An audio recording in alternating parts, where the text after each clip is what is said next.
හරි. අයබෝන් ළමයි. හරි. බලමු තවත් ළමයි සම්බන්ධ වෙමින් පවතිනවා. හරි. අපි පාඩම් පටන් ගමු ඉඳලා. හරි. 6ට හරියටම සම්බන්ධ වෙන්න ඕන. මම එදා කිව්වා අපි පාඩම පටන් ගද්දී අපි 6ටම පටන් ගන්නවා. එතකොට 6ට පහ වෙලා ලොග් වෙන ළමයිට සමහර කොටස් මග හැරෙන්න ඉඩ තියෙනවා. ඒක නිසා හරියටම 6ට සම්බන්ධ වෙන්න මම එකයි ලින්ක් එක කලින්ම දාලා තියෙනවා. ඒතර යූසර් නේම් පාස්වර්ඩ් ඔයාලට ටයිප් කරලා නියමිත වෙලාවටම සම්බන්ධ වෙන්න පුළුවන් නිසා. හරි. එතකොට අපි ගත්තොත් එහෙම අපි ගිය සතියේ පාඩමේදී කතා කරා ප්‍රධාන වශයෙන්ම අපි සාකච්ඡා කරා අපේ පළවෙනි පාඩම ව්‍යාපාර පදනම හා පරිසරය පාඩමට අදාළ පළමු නිපුණතා මට්ටමට අදාළ ඉගෙනුම් පළ කිහිපයකට අදාළව අපි කටයුතු සාකච්ඡා කරගෙන ගියා. හරි. අද අපිට තියෙන්නේ එතනින් එහාට කටයුතු ටික සාකච්ඡා කරගෙන යන්න. හරි. පොඩ්ඩක් බලමු. හරි. තව ළමයි ලොග් වෙනවානේ. හරි. අපි අතරතුර පාඩම පටන් ගමු.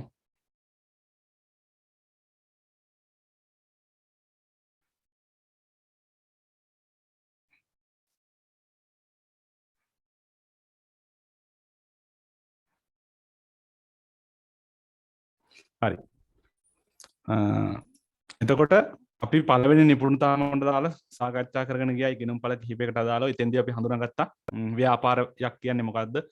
ව්‍යාපාරයක් කියන එකට නිර්වචනයක් අපි ගොඩනැගුවා. විවිධ නිර්වචන අනුසාරයෙන් අපි වඩාත් ගැළපෙන නිර්වචනයක් ගොඩනැගුවා. ඒ වගේම අපි අවදානම සහ ලාභය කියන සංකල්ප කතා කරා. ඊට පස්සේ අපි අවශ්‍යතා හා උවමනා කියන්නේ මොනවද? ඒ තුලින් පැනනගෙන තත්ත්වයන් මොනවද කියන කාරණේ අපි සාකච්ඡා කරා. ඒ වගේම තමයි අපි අවශ්‍යතාවල ලක්ෂණ උවමනාවල ලක්ෂණ ඒවා එකින් එක කතා කරා. ඒ වගේම අවශ්‍යතා හා උවමනා අපි උදාහරණ අනුසාරයෙන් අපි පැහැදිලි කරගත්තා. හරි. ඒකලා අපි අවසාන වශයෙන්ම කතා කරේ අවශ්‍යතා හා උවමනා අතර තියෙන වෙනස්කම් මොනවද කියන කාරණේ තමයි අපි ප්‍රධාන වශයෙන්ම සාකච්ඡාවට භාජනය කරේ. ඒතකොට අපි අවසාන වශයෙන් අතර කරේ මෙන්න මෙතන අවශ්‍යතා හා උවමනා අතර ඇති වෙනස්කම් කියන සාධකය තමයි අපි කතා කරේ. හරි. එතකොට එතනින් එහාට තමයි අපිට කරගෙන යන්න තියෙන්නේ සම්බන්ධ වුණ කට්ටියට මම එදා ලින්ක් එක දාලා තිබුණා. ලින්ක් එක දවස් දෙකක් වගේ තමයි තිබුණේ. දවස් දෙකකින් පස්සේ ලින්ක් එක අයින් වෙනවා. හරි. ඒක බලන්න බැරි වුණ කට්ටිය ඉන්නවනම් මැසේජ් එකක් දාන්න මම ඒකට වෙන විකල්පයක් දෙන්නම්. පළවෙනි සති දෙක සඳහා පමණයි මේ විකල්පය දෙන්නේ. හරි. එතකොට අපි කතා කරගෙන යමු අවශ්‍යතා හා උවමනා අතර වෙනස්කම් අපි හඳුනාගත්තට පස්සේ අපි ඊළඟට කතා කරන්න බලාපොරොත්තු වෙන්නේ අවශ්‍යතා හා උවමනා සපුරා ගත හැකි මාර්ග. හරි. කොහොමද අපිට අවශ්‍යතා හා උවමනා සපුරා ගන්න පුළුවන් මාර්ග? හරි. අපිට විවිධ මාර්ග වලින් සපුරාගෙන යන්න පුළුවන් අපේ අවශ්‍යතා හා උවමනා. ඔයාලා දන්නවා අපි කිව්වා අවශ්‍යතා අනිවාර්යයි සපුරා ගන්න උවමනා අනිවාර්ය නෑ. උවමනා අපිට අත්‍යවශ්‍යම සාධක නෙමෙයි. අපි ලක්ෂණ කතා කරද්දි මේවා එකින් එක හඳුනා ගත්තා. හරි. එතකොට අපි බලමු කොහොමද අවශ්‍යතා හා උවමනා මිනිසුන් විසින් සපුරා ගන්නේ කියලා. හරි. එතකොට දැන් ඔයාලා ටියුට් එකේ පෙරලා ගන්න 7 වෙනි පිටුව. හරි. ප්‍රධාන වශයෙන්ම අපි අවශ්‍යතා හා උවමනා සපුරා ගන්න හැකි ක්‍රම 4ක් හඳුනා ගන්නවා. ඒ 4 තමයි මෙතන දක්වලා තියෙන්නේ. මෙතනින් සමහර ඒවා ඔයාලා කරලා ඇති, සමහර ඒවා ඔයාලා දන්නවත් ඇති. හරි. අපි බලමු එකින් එක. පළවෙනි එක තමයි ස්වයං නිෂ්පාදනය කියලා අපි කියන්නේ. හරි. මොකක්ද මේ ස්වයං නිෂ්පාදනය කියලා කියන්නේ? අපි ගත්තොත් එහෙම මෙතන උදාහරණ විදිහට දක්වලා තියෙනවා බලන්න. වී වගා කරන පුද්ගලෙක් ඉන්නවා. ඒ වගේම හේන් වගා දඩයමක් වගේ සිද්ධියක් තියෙන පින්තූරයක් පෙන්නනවා. ඒ වගේම තමයි වී වගාවක් වගේ දෙයක් තියෙනවා. එතකොට මේ ස්වයං නිෂ්පාදනය කියලා කියන්නේ මේකේ සරල අර්ථය තමයි තමා අවශ්‍යතා තමා විසින්ම සපුරා ගැනීම. මේක අතීතයේ තිබ්බ දෙයක්. වර්තමානයේ මේක අපිට දකින්න ලැබෙන අඩුයි. මේකෙදි උනේ තම පවුලේ අවශ්‍යතා තමා විසින්ම සපුරා ගන්න. කිසිදු පාර්ශ්වයක් සමග මේ ව්‍යාපාරික සම්බන්ධතාවයක් හෝ වෙනත් ආකාරයක සම්බන්ධතාවයක් අපිට දක්නට ලැබෙන්නේ නැහැ. එතකොට මෙන්න මේ වගේ තත්ත්වයක් අපි හඳුනනවා මොකක් කියලාද? ස්වයං නිෂ්පාදනය කියලා. එතකොට මේක ළමයි පැවතියේ මේ ළඟපාත කාලෙක නෙමෙයි. මේක ඈත අතීතයේ පැවති තත්ත්වයක්. උදාහරණ විදිහට ගත්තොත් එහෙම අර මිනිසුන් ශිෂ්ටාචාරගත වුණ මුල් යුගයේදී තමයි මෙන්න මේ වගේ තත්ත්වයක් පැවතියේ. එතකොට මෙතෙන්දී උනේ මොකක්ද? අපි ගත්තොත් එහෙම තම පවුලේ අවශ්‍යතා තමා විසින් සපුරා ගන්නවා. කොහොමද? උදාහරණයක් විදිහට දැන් බලන්න අර පළවෙනි පින්තූරේ ඉන්නේ. මෙතන ගත්තොත් එහෙම ගැමි පවුලක් ඉන්නවා. එතකොට මේ කට්ටිය ගෘහණියෝ ගෙදර වැඩ කටයුතු ටික කරනවා. ඒ වගේම පිරිමි කට්ටිය දඩයමේ යනවා වගා කටයුතු කරලා තම තමන්ගේ දේවල් තමා විසින් සපුරා ගන්න. ඔන්න අවශ්‍යතා සපුරා ගන්න තියෙන හොඳ ක්‍රමයක්. හැබැයි වර්තමානයේ අපි එහෙමද? අපේ සියලුම දේවල් අපිද සපුරාගන්නේ නෑ. අපි විවිධ පාර්ශ්ව හදපු දේවල් අපි හුවමාරු කරගෙන තියෙන්නේ. එහෙම නැත්නම් අපි මිලදීලා අරගෙන තියෙන්නේ. එතකොට මෙන්න මේ විදිහට තමයි ළමයි අපි අවශ්‍යතා සපුරා ගන්න විවිධ ක්‍රම. හරි. ඒතර ස්වයං නිෂ්පාදනය කිව්වේ මොකක්ද? තමන්ගේ අවශ්‍යතා තමා විසින් සපුරා ගැනීම. අපි ඒකට ස්වයං නිෂ්පාදනය කියලා කිව්වා. හරි. එතකොට ඕක එක ක්‍රමයක් අවශ්‍යතා හා වුවමනා සපුරා ගන්න. ඒ වගේම තමයි මේක පැවතියේ කොයි කාලෙද ළමයි? මේක පැවතියේ අතීතේ. එහෙම නැත්නම් මිනිසා ශිෂ්ටාචාරගත වෙලා ක්‍රමක්‍රමයෙන් ටිකක් දුර වර්ධනය වුණාම. එහෙම නැත්නම් මිනිසා ශිෂ්ටාචාරගත වුණ මුල් යුගයේ. එතකොට හිතන්න එපා අහන්න එපා සර් දැන් මේ ශිෂ්ටාචාරගත වුණ මුල් යුගයේ සරන් ඇන්දද මිනිස්සු කියලා නෑ. මම මේක දාලා තියෙන්නේ ඔයාලට මේ උදාහරණේ පැහැදිලි කරන්න විතරයි. නැත්නම් පින්තූර වලින් ඔයාලා අදහස ගන්න එපා. මම අර වී වගාව දඩයම් මසුන් කියන එන්නේ උදාහරණ සඳහා තමයි මේ පින්තූරේ දක්වලා තියෙන්නේ. එතකොට මේ ඈත අතීතේ ඇයි මිනිස්සු තමා විසින්ම තමාගේ අවශ්‍යතා සපුරාගත්තේ? අපි එදා පැහැදිලි කරද්දී කිව්වා ළමයි ඒ කාලේ මිනිස්සුන්ගේ අවශ්‍යතාත් උවමනා තරමටම සීමිතයි කිව්වනේ. අවශ්‍යතාත් විශාල ප්‍රමාණයක් තිබුණේ නැහැ කියලා කිව්වා. උදාහරණයක් විදිහට බලන්නකෝ දැන් මෙතන මේ ෆොටෝ එකේ ඉන්න මේ පළවෙනි ඡායාරූපේ ඉන්න මිනිස්සයා දිහා බැලුවොත් එහෙම මොහුගේ අවශ්‍යතාව අපි බලමු. ආහාර අවශ්‍යතාවය. බොහෝ දුරට ආහාර අවශ්‍යතාවයේ විදිහට තියෙන්නේ නැත්තේ ඔය මේ කැලේ එළෙන අලයක් කොළයක් ඒ වගේම දඩයම් මස්. ආහාර වර්ග 1යි 2යි. ඇඳුම් වෙන්නේ නැත්තේ බොහෝ දුරට එක්කෝ කොලාතු එහෙම නැත්තම් සත්වහම්. ඒතර බලන්න මේ අවශ්‍යතා තරමටම වුවමනත් ඒ කාලේ සීමිතයිනේ. ඒ කියන්නේ සමානයි කියලානේ මේ කියන්නේ අවශ්‍යතා තරමටම වුවමනා සීමිතයි. හැබැයි මිනිස්සු ටික ටික වර්ධනය වෙද්දි මොකද උනේ? තමන්ගේ අවශ්‍යතා තමන්ට සපුරා ගන්න පුළුවන්ද? බෑ. අද අපිට කිසිම දෙයක් එහෙම කරන්න බෑ. දැන් අද අපි ගත්තොත් දැන් ඔය උගන්වන සිස්ටම් එක අපි හදලා තියෙන්නේ Zoom හරහා උගන්වන්නේ. හරිද? ඉගෙනීම් කටයුතු සිදු කරනවා. ඒතර මේ පාවිච්චි කරන දේවල් අපි වෙළඳ පොලෙන් අරන් තියෙන්නේ. මේවා අපි හදන්න දන්නවද? වැඩ කරන විදිහවත් අපි දන්නේ නැහැ. එතකොට අපි අතීතයේ පාවිච්චි කරපු ක්‍රමයක් තමයි අපි මේ ස්වයං නිෂ්පාදනය කියලා කියන්නේ. හරි. අපි බලමු දෙවෙනි ක්‍රමය. හරි. දෙවෙනි ක්‍රමය. අවශ්‍යතා සපුරා ගන්න පුළුවන් ක්‍රමයක්. සමහරට මේක නම් බොහෝ ළමයි අත්හදා බලලා තියෙනවා ප්‍රායෝගිකව කරලා තියෙනවා. ඒ වගේම තමයි මේ වෙනකොටත් අපි කරමින් පවතින දෙයක්. මම කිව්වේ විහිළුවට අපි සාමාන්‍යයෙන් ගෙදෙද්දී ඔය වගේ දෙයක් කරනවා. නමුත් අපිට අවශ්‍යතා හා වුවමනා සපුරා ගන්නත් මේ කාර්යය කරන්න පුළුවන් නේ. අන්සතු දෙයක් අපිට ගන්න පුළුවන්. සොරකම් කරලා අපි අවශ්‍යතා සපුරා ගන්න පුළුවන්. හැබැයි මේක අපි කියනවා කොහොමද? මේක නීත්‍යානුකූලයිද නැහැ. මේක සමාජ සදාචාරයට පටහැනි. ඒ වගේම තමයි මේක අපි අනුමත කරන දෙයක් නෙමෙයි. සමාජය විසින් හොරකම් කිරීම අනුමත කරන්නේ නැහැ. එතකොට දැන් හිතන්න එපා ළමයි මේ ෆ්‍රිජ් එක තියෙන දෙයක් අරන් කන එක නෙමෙයි මේ කියන්නේ. අපි අවශ්‍යතා සපුරා ගැනීම සඳහා කරන දේවල්. එතකොට සොරා ගැනීම තුලිමුත් Tamanගේ අවශ්‍යතා සපුරා ගන්න පුළුවන්. තව කෙනෙක් සතු දෙයක් බලාපොරොත්තු ගැනීම. ඒතර ඔන්න ඕක තමයි දෙවැනි ක්‍රමය අපි අවශ්‍යතා හා වුවමනා සපුරා ගන්න. ඊළඟ කාරණේ තමයි මොකක්ද? අපිට පුළුවන් පරිත්‍යාගශීලීන්ගෙන් ඉල්ලා සිටින්න. එහෙම නැත්නම් සිඟමන්නේ ඇති. එතකොට මේ කාරණේ ගත්තත් මේකත් අපිට අත්ත වශයෙන්ම ප්‍රායෝගිකව සිදු කරන්න අපහසුයි. ඒ වගේම තමයි මේක නුසුදුසු කාර්යයක් නේ. අපි අනුමත කරන්නේ නැති කාර්යයක් තමයි අන් අයගෙන් ඉල්ලා සිටීම. Tamanට හම්බ කිරීමට හැකියාව තියෙද්දි. එතකොට ඒ විදිහටත් අපිට අවශ්‍යතා හා වුවමනා සපුරා ගන්න පුළුවන්. ඔන්න ක්‍රම අපි හඳුනාගත්තා 3ක් අවශ්‍යතා හා වුවමනා සපුරාගත හැකි. හරි. හතරවෙනි ක්‍රමය තමයි අපිට හුවමාරුව මගින් එක්ස්චේන්ජ්. හුවමාරුව හරහාත් අපිට අවශ්‍යතා හා වුවමනා සපුරා ගන්න පුළුවන්. එතකොට මේක තමයි අපි හඳුනාගන්න ව්‍යාපාර අධ්‍යයනය. එහෙම නැත්නම් අපි මේ ව්‍යාපාර කියන සංකල්පය තුළ වැදගත්ම අවශ්‍යතා හා වුවමනා සපුරා ගැනීමේ ක්‍රමයේ විදිහට අපි සලකන්නේ. එතෙන්දී මොකද්ද මේකේ තියෙන වැදගත්කම? අපි ගත්තොත් මෙන්න මේ අවස්ථාවේදී තමයි වෙළඳාම කියන සංකල්පය ආරම්භ වුනේ. බලන්න. උදාහරණයක් දෙනවා මස් දීලා මාළු ගන්නවා පුද්ගලෙක්. Taman සතුව තියෙන දෙයක් තව කෙනෙකුට දීලා වෙනත් දෙයක් ගන්නවා. මෙතනත් එළවලු වර්ග දෙකක් හුවමාරු කරනවා. ඒ වගේම මේ විවිධ භාණ්ඩයකට භාණ්ඩයක් හුවමාරු කර ගැනීම තමයි මුලින්ම ආරම්භ වුනේ. වර්තමානෙත් අපි ගත්තොත් අපි කරන්නෙත් එක්තරා ආකාරයක හුවමාරුවක් නේ. එතෙන්ට වෙනසකට තියෙන්නේ අර පොදු පිළිගැනීමක් තියෙන පොදු මාධ්‍යයක් විදිහට අපි මොනවද පාවිච්චි කරන්නේ ළමයි? අපි මුදල් පාවිච්චි කරනවා. ඒක තමයි වෙනස. නැත්තම් මේ අතීතයේ සිදුන දේම තමයි වර්තමානයේ සිද්ධ වෙන්නේ. භාණ්ඩයකට භාණ්ඩයක් හුවමාරු කිරීම. ඒකට අපි ලස්සන නමක් කියනවා. අපි සබ්ජෙක්ට් එක ඕක නිතර අහලා තියෙන නමක්. ඒකට කියන නම තමයි බාටර් ක්‍රමය. බාටර් සිස්ටම් එක. උදාහරණයක් ඒකට කියන්නේ අපි බාටර් සිස්ටම්. එහෙම නැත්නම් භාණ්ඩයකට භාණ්ඩයක් හුවමාරු කරන විදිහ. එක අවුරුද්දක MCQ ප්‍රශ්නයකට ඇහුවා. භාණ්ඩයකට භාණ්ඩයක් හුවමාරු කරන ක්‍රමය හඳුන්වන්නේ කිනම් නමකින්ද? ප්‍රශ්නයකට ඇහුවා. මොකද්ද අපි ඒකට කියන්නේ බාටර් ක්‍රමය.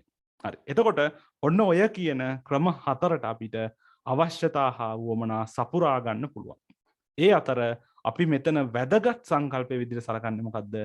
හුවමාරුව.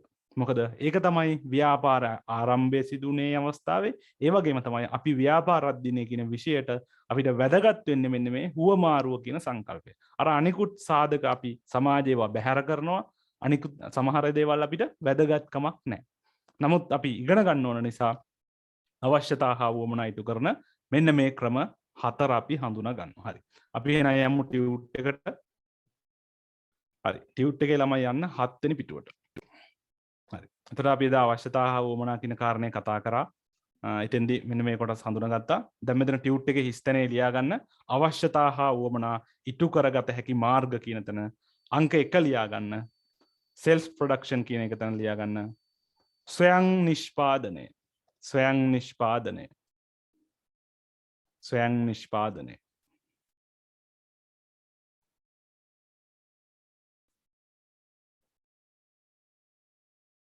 self production. අංක 2 ලියා ගන්න.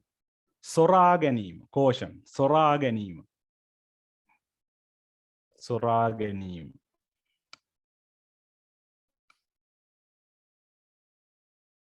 අංක 3 begging. හිඟමන් ඉල්ලීම. හිඟමන් ඉල්ලීම. හිඟමන් ඉල්ලීම. අංක 4 ලියා ගන්න ළමයි. හුවමාරුව. හුවමාරුව. එහෙම නැත්නම් exchange. හුවමාරුව.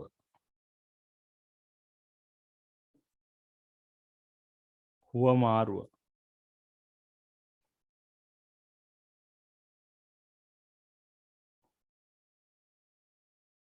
හරි. එතකොට අපිට ඔන්න ඔය විදිහට හඳුනා ගන්න පුළුවන් අවශ්‍යතා හා උවමනා සපුරාගත හැකි ක්‍රම විදිහට. හරි. එතන මේවා එකින් එක පැහැදිලි කරලා දිනවා. මම අතෙන්දි පැහැදිලි කරපු අර්ථය හිතේ තියාගන්න. මේවා කඩපාඩම් කිරීමේ අවශ්‍යතාවයක් නැහැ. මේවා අපි ප්‍රායෝගිකව තමයි ඉගෙන ගන්න. හරි. බලමු. පළවෙනි කාරණේ අපි කිව්වේ මොකද්ද? self production. එහෙම නැත්නම් ස්වයං නිෂ්පාදනය. ඒකට අපි කොහොමද අපි ඒක හැඳින්වුවේ? තමාගේ අවශ්‍යතා තමා විසින්ම සපුරා ගැනීම. බලමු. මෙතන ඒක දක්වලා තියෙනවා. සිය පරිභෝජනයට අවශ්‍ය දෑ තමා විසින්ම නිපදවා ගැනීමයි. මෙහිදී වෙළඳ පොලක් නොමැති නිසා අලෙවිකරණයක්ද නැත. අපිට ඕන දේවල් අපිම හදා ගන්නවා නම් ආය වෙළඳ පොලක් එතන නැහැනේ. වෙළඳ පොලෙන් ගන්න දෙයක් එතන නැහැ. මොකද අපේ අවශ්‍යතා අපිම සපුරා ගන්නා නිසා. හරි. එතකොට ඒකට අපි කිව්වේ මේ ස්වයං නිෂ්පාදනය. හරි. අපි ඒකේ වැදගත් කාරණයක් highlight කරමු. හරි. එතන බලන්න.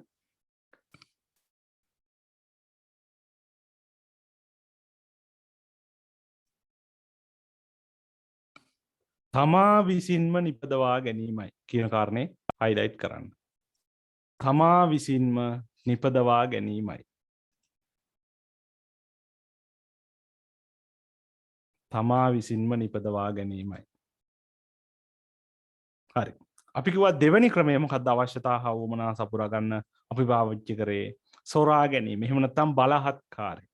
අපි කිව්වා මේක සුදුසු නෑ. ඒ වගේම මේක සදාචාරයට පටහැනිය. බලමු.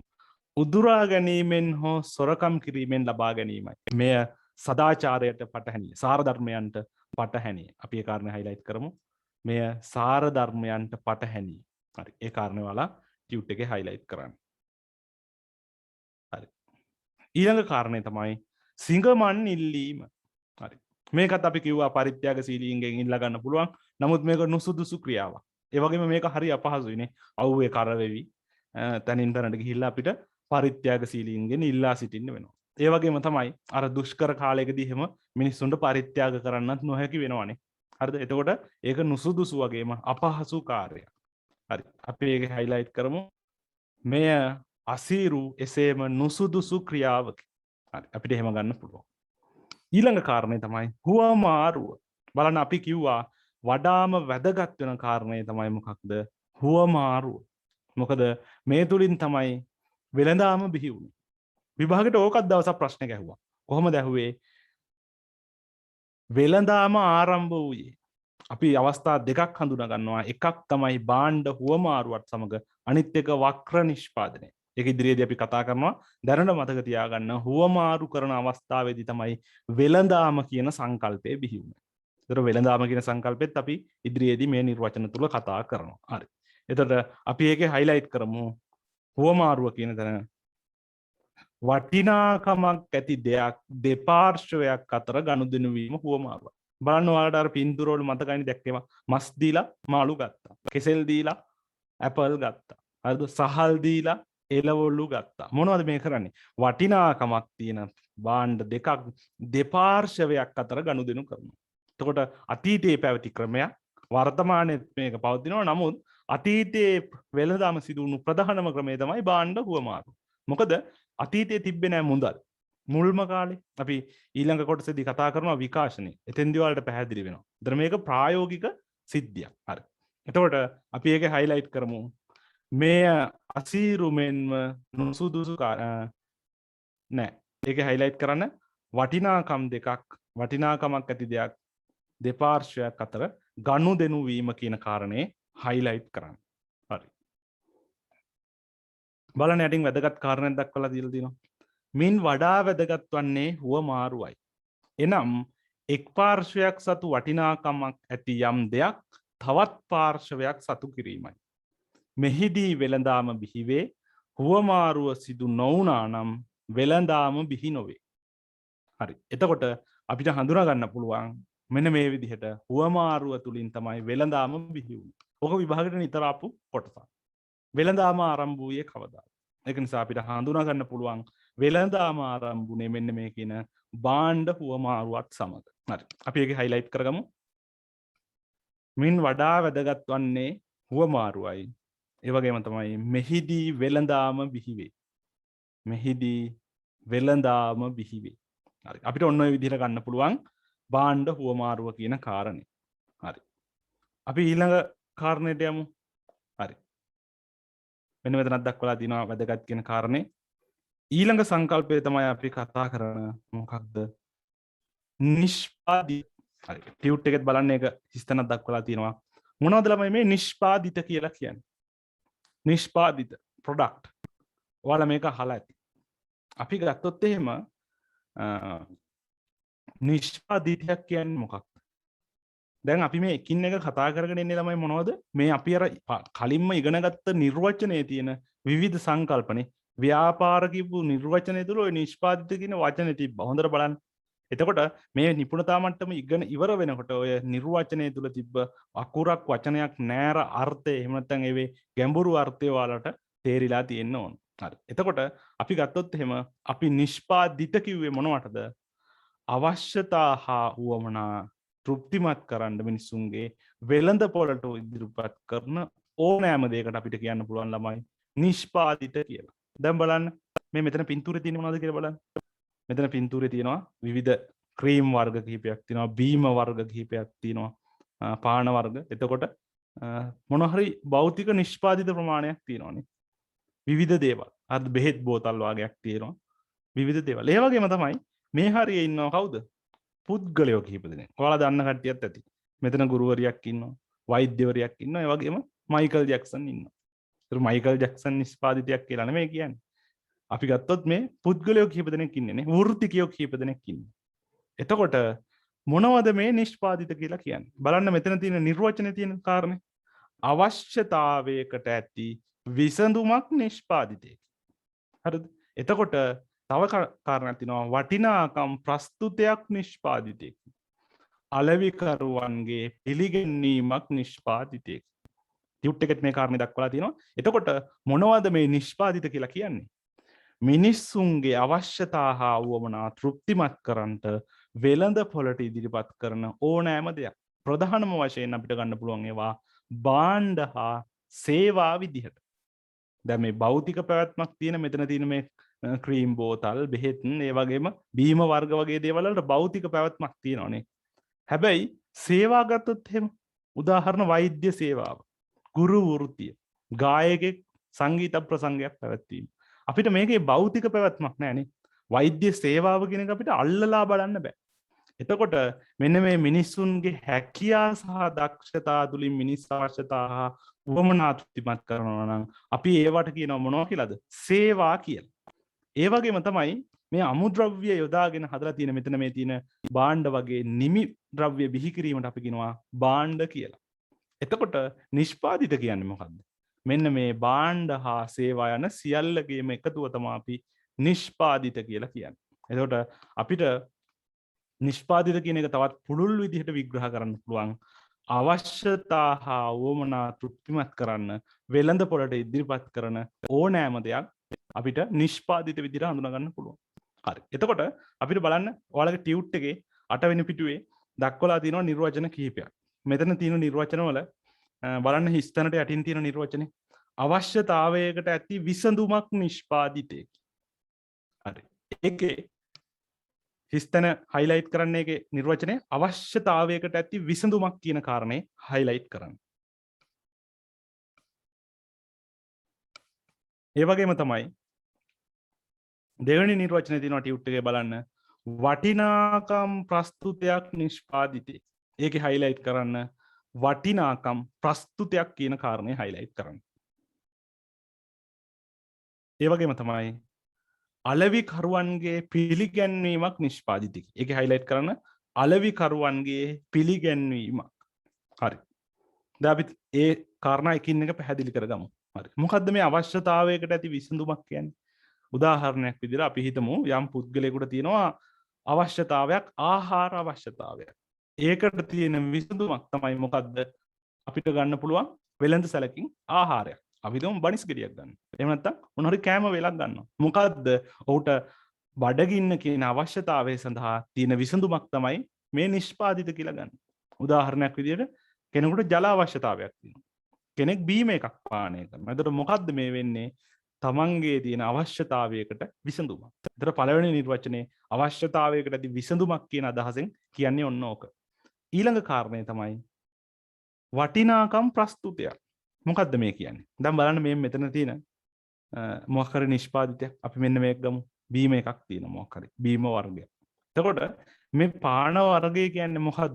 වටිනාකම් වල එකතුවක් නේ. මේක මිල රුපියල් 250යිලු. මොකක්ද මේ 250 තුළ තියෙන්නේ?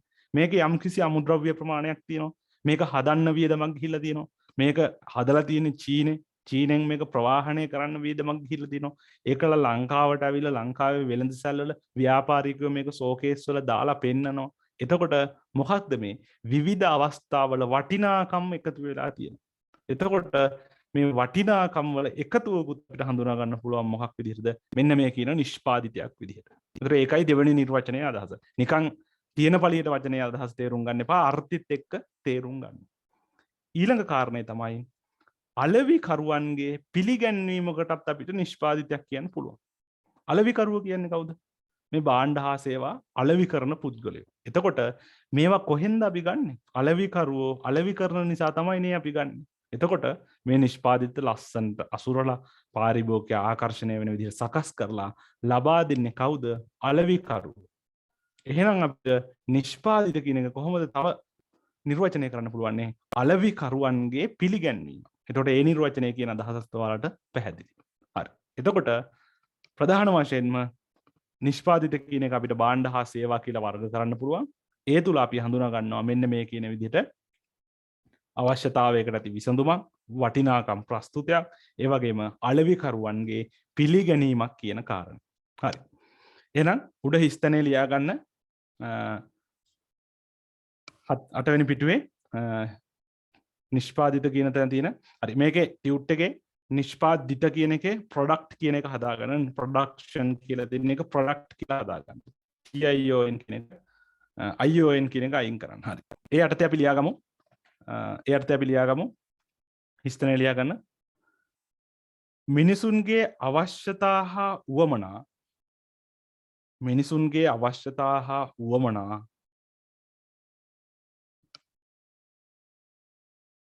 මිනිසුන්ගේ අවශ්‍යතා හා උවමනා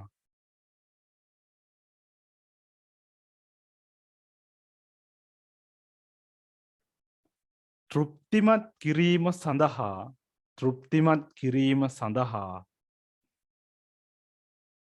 තෘප්තිමත් කිරීම සඳහා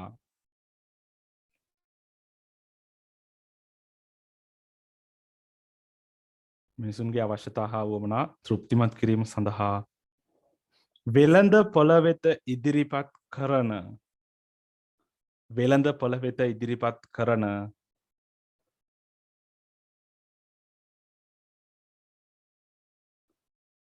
සියලුම දෑ වෙළඳ පොළ වෙත ඉදිරිපත් කරන සියලුම දෑ නිෂ්පාදිත ලෙස හඳුන්වයි. නිෂ්පාදිත ලෙස හඳුන්වයි.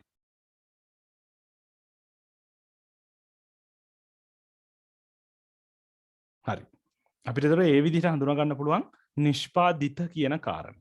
හරි. එතකොට දැන් නිර්වචනයට අනුව බලන්නකෝ. වෙළඳ පොළ වෙත ඉදිරිපත් කරන ඕනෑම දෙයක් අපි නිෂ්පාදිත කියලා කියනවා. එතකොට මිනිස් අවශ්‍යතා හා වුණා සපුරා ගන්න වෙළඳ පොළේදී අපි යොදා ගන්න ඕනම දෙයකට අපි නිෂ්පාදිත කියලා කියනවා.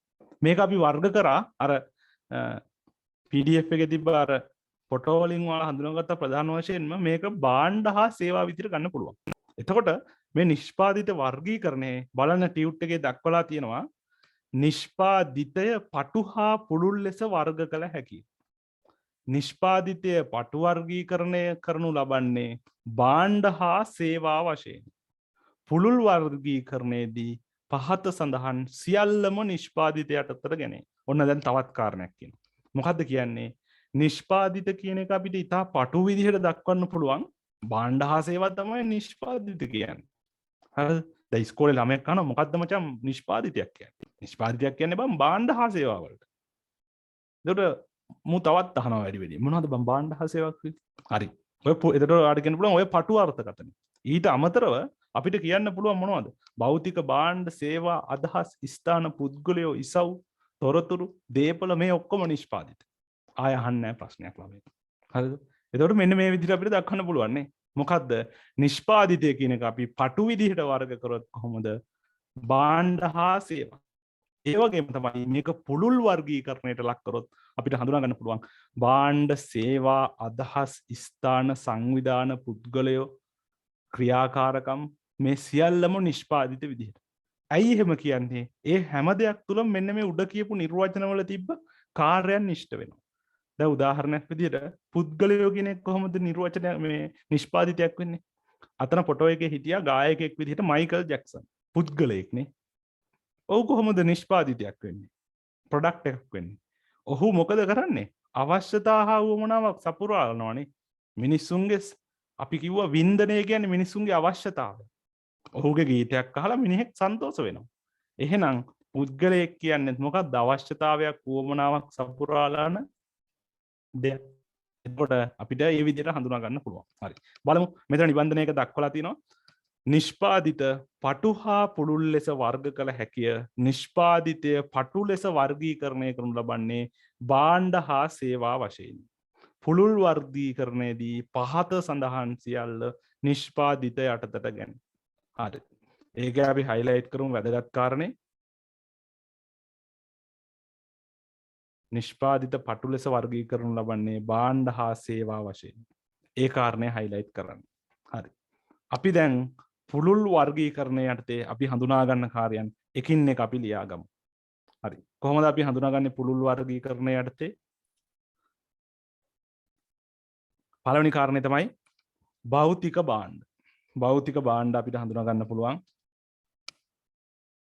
භෞතික භාණ්ඩ. දෙවෙනි ආකාරය තමයි අපි සේවා. සේවා.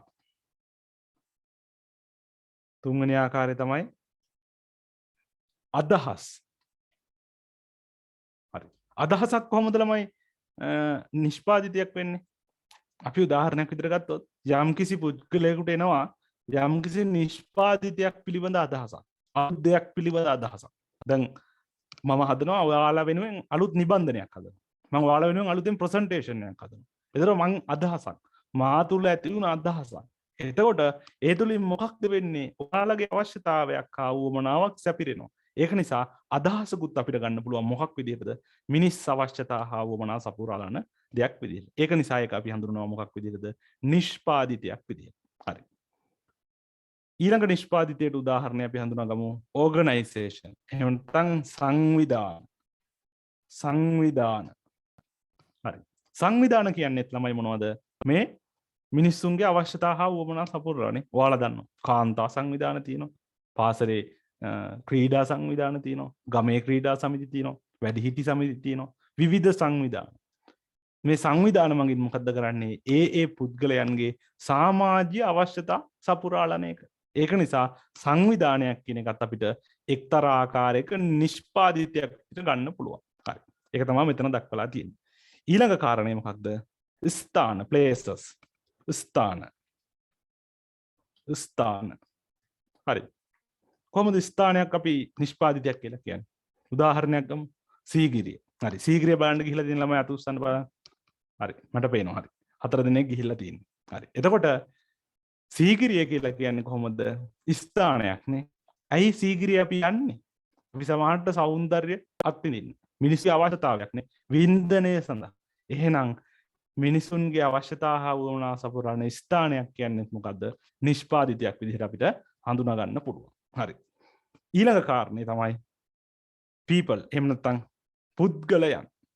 පුද්ගලයන්. පුද්ගලයන්. මම කිව්වා අර ඡායාරූපේ තිබ්බ ගායකයා මයිකල් ජැක්සන්. මයිකල් ජැක්සන්ගේ සින්දු වල තමයි ළමයි අර දෙකට කැඩිච්ච ගැඩවිල්ල වගේ නටනවා. මොකද්ද? අවශ්‍යතා හා වුවමනාවක් සපුරා ගන්න ක්‍රමය. එතකොට පුද්ගලයෙක්, ගායකයෙක්, නළුවෙක්, වෛද්‍යවරයෙක් මේ කරන්නේ මොකද්ද? ඔවුන් යම්කිසි අවශ්‍යතාවයක් හා වුවමනාවක් සපුරාලන නිසා අපි ඔවුන් හඳුනා ගන්නවා නිෂ්පාදිත විදිහට.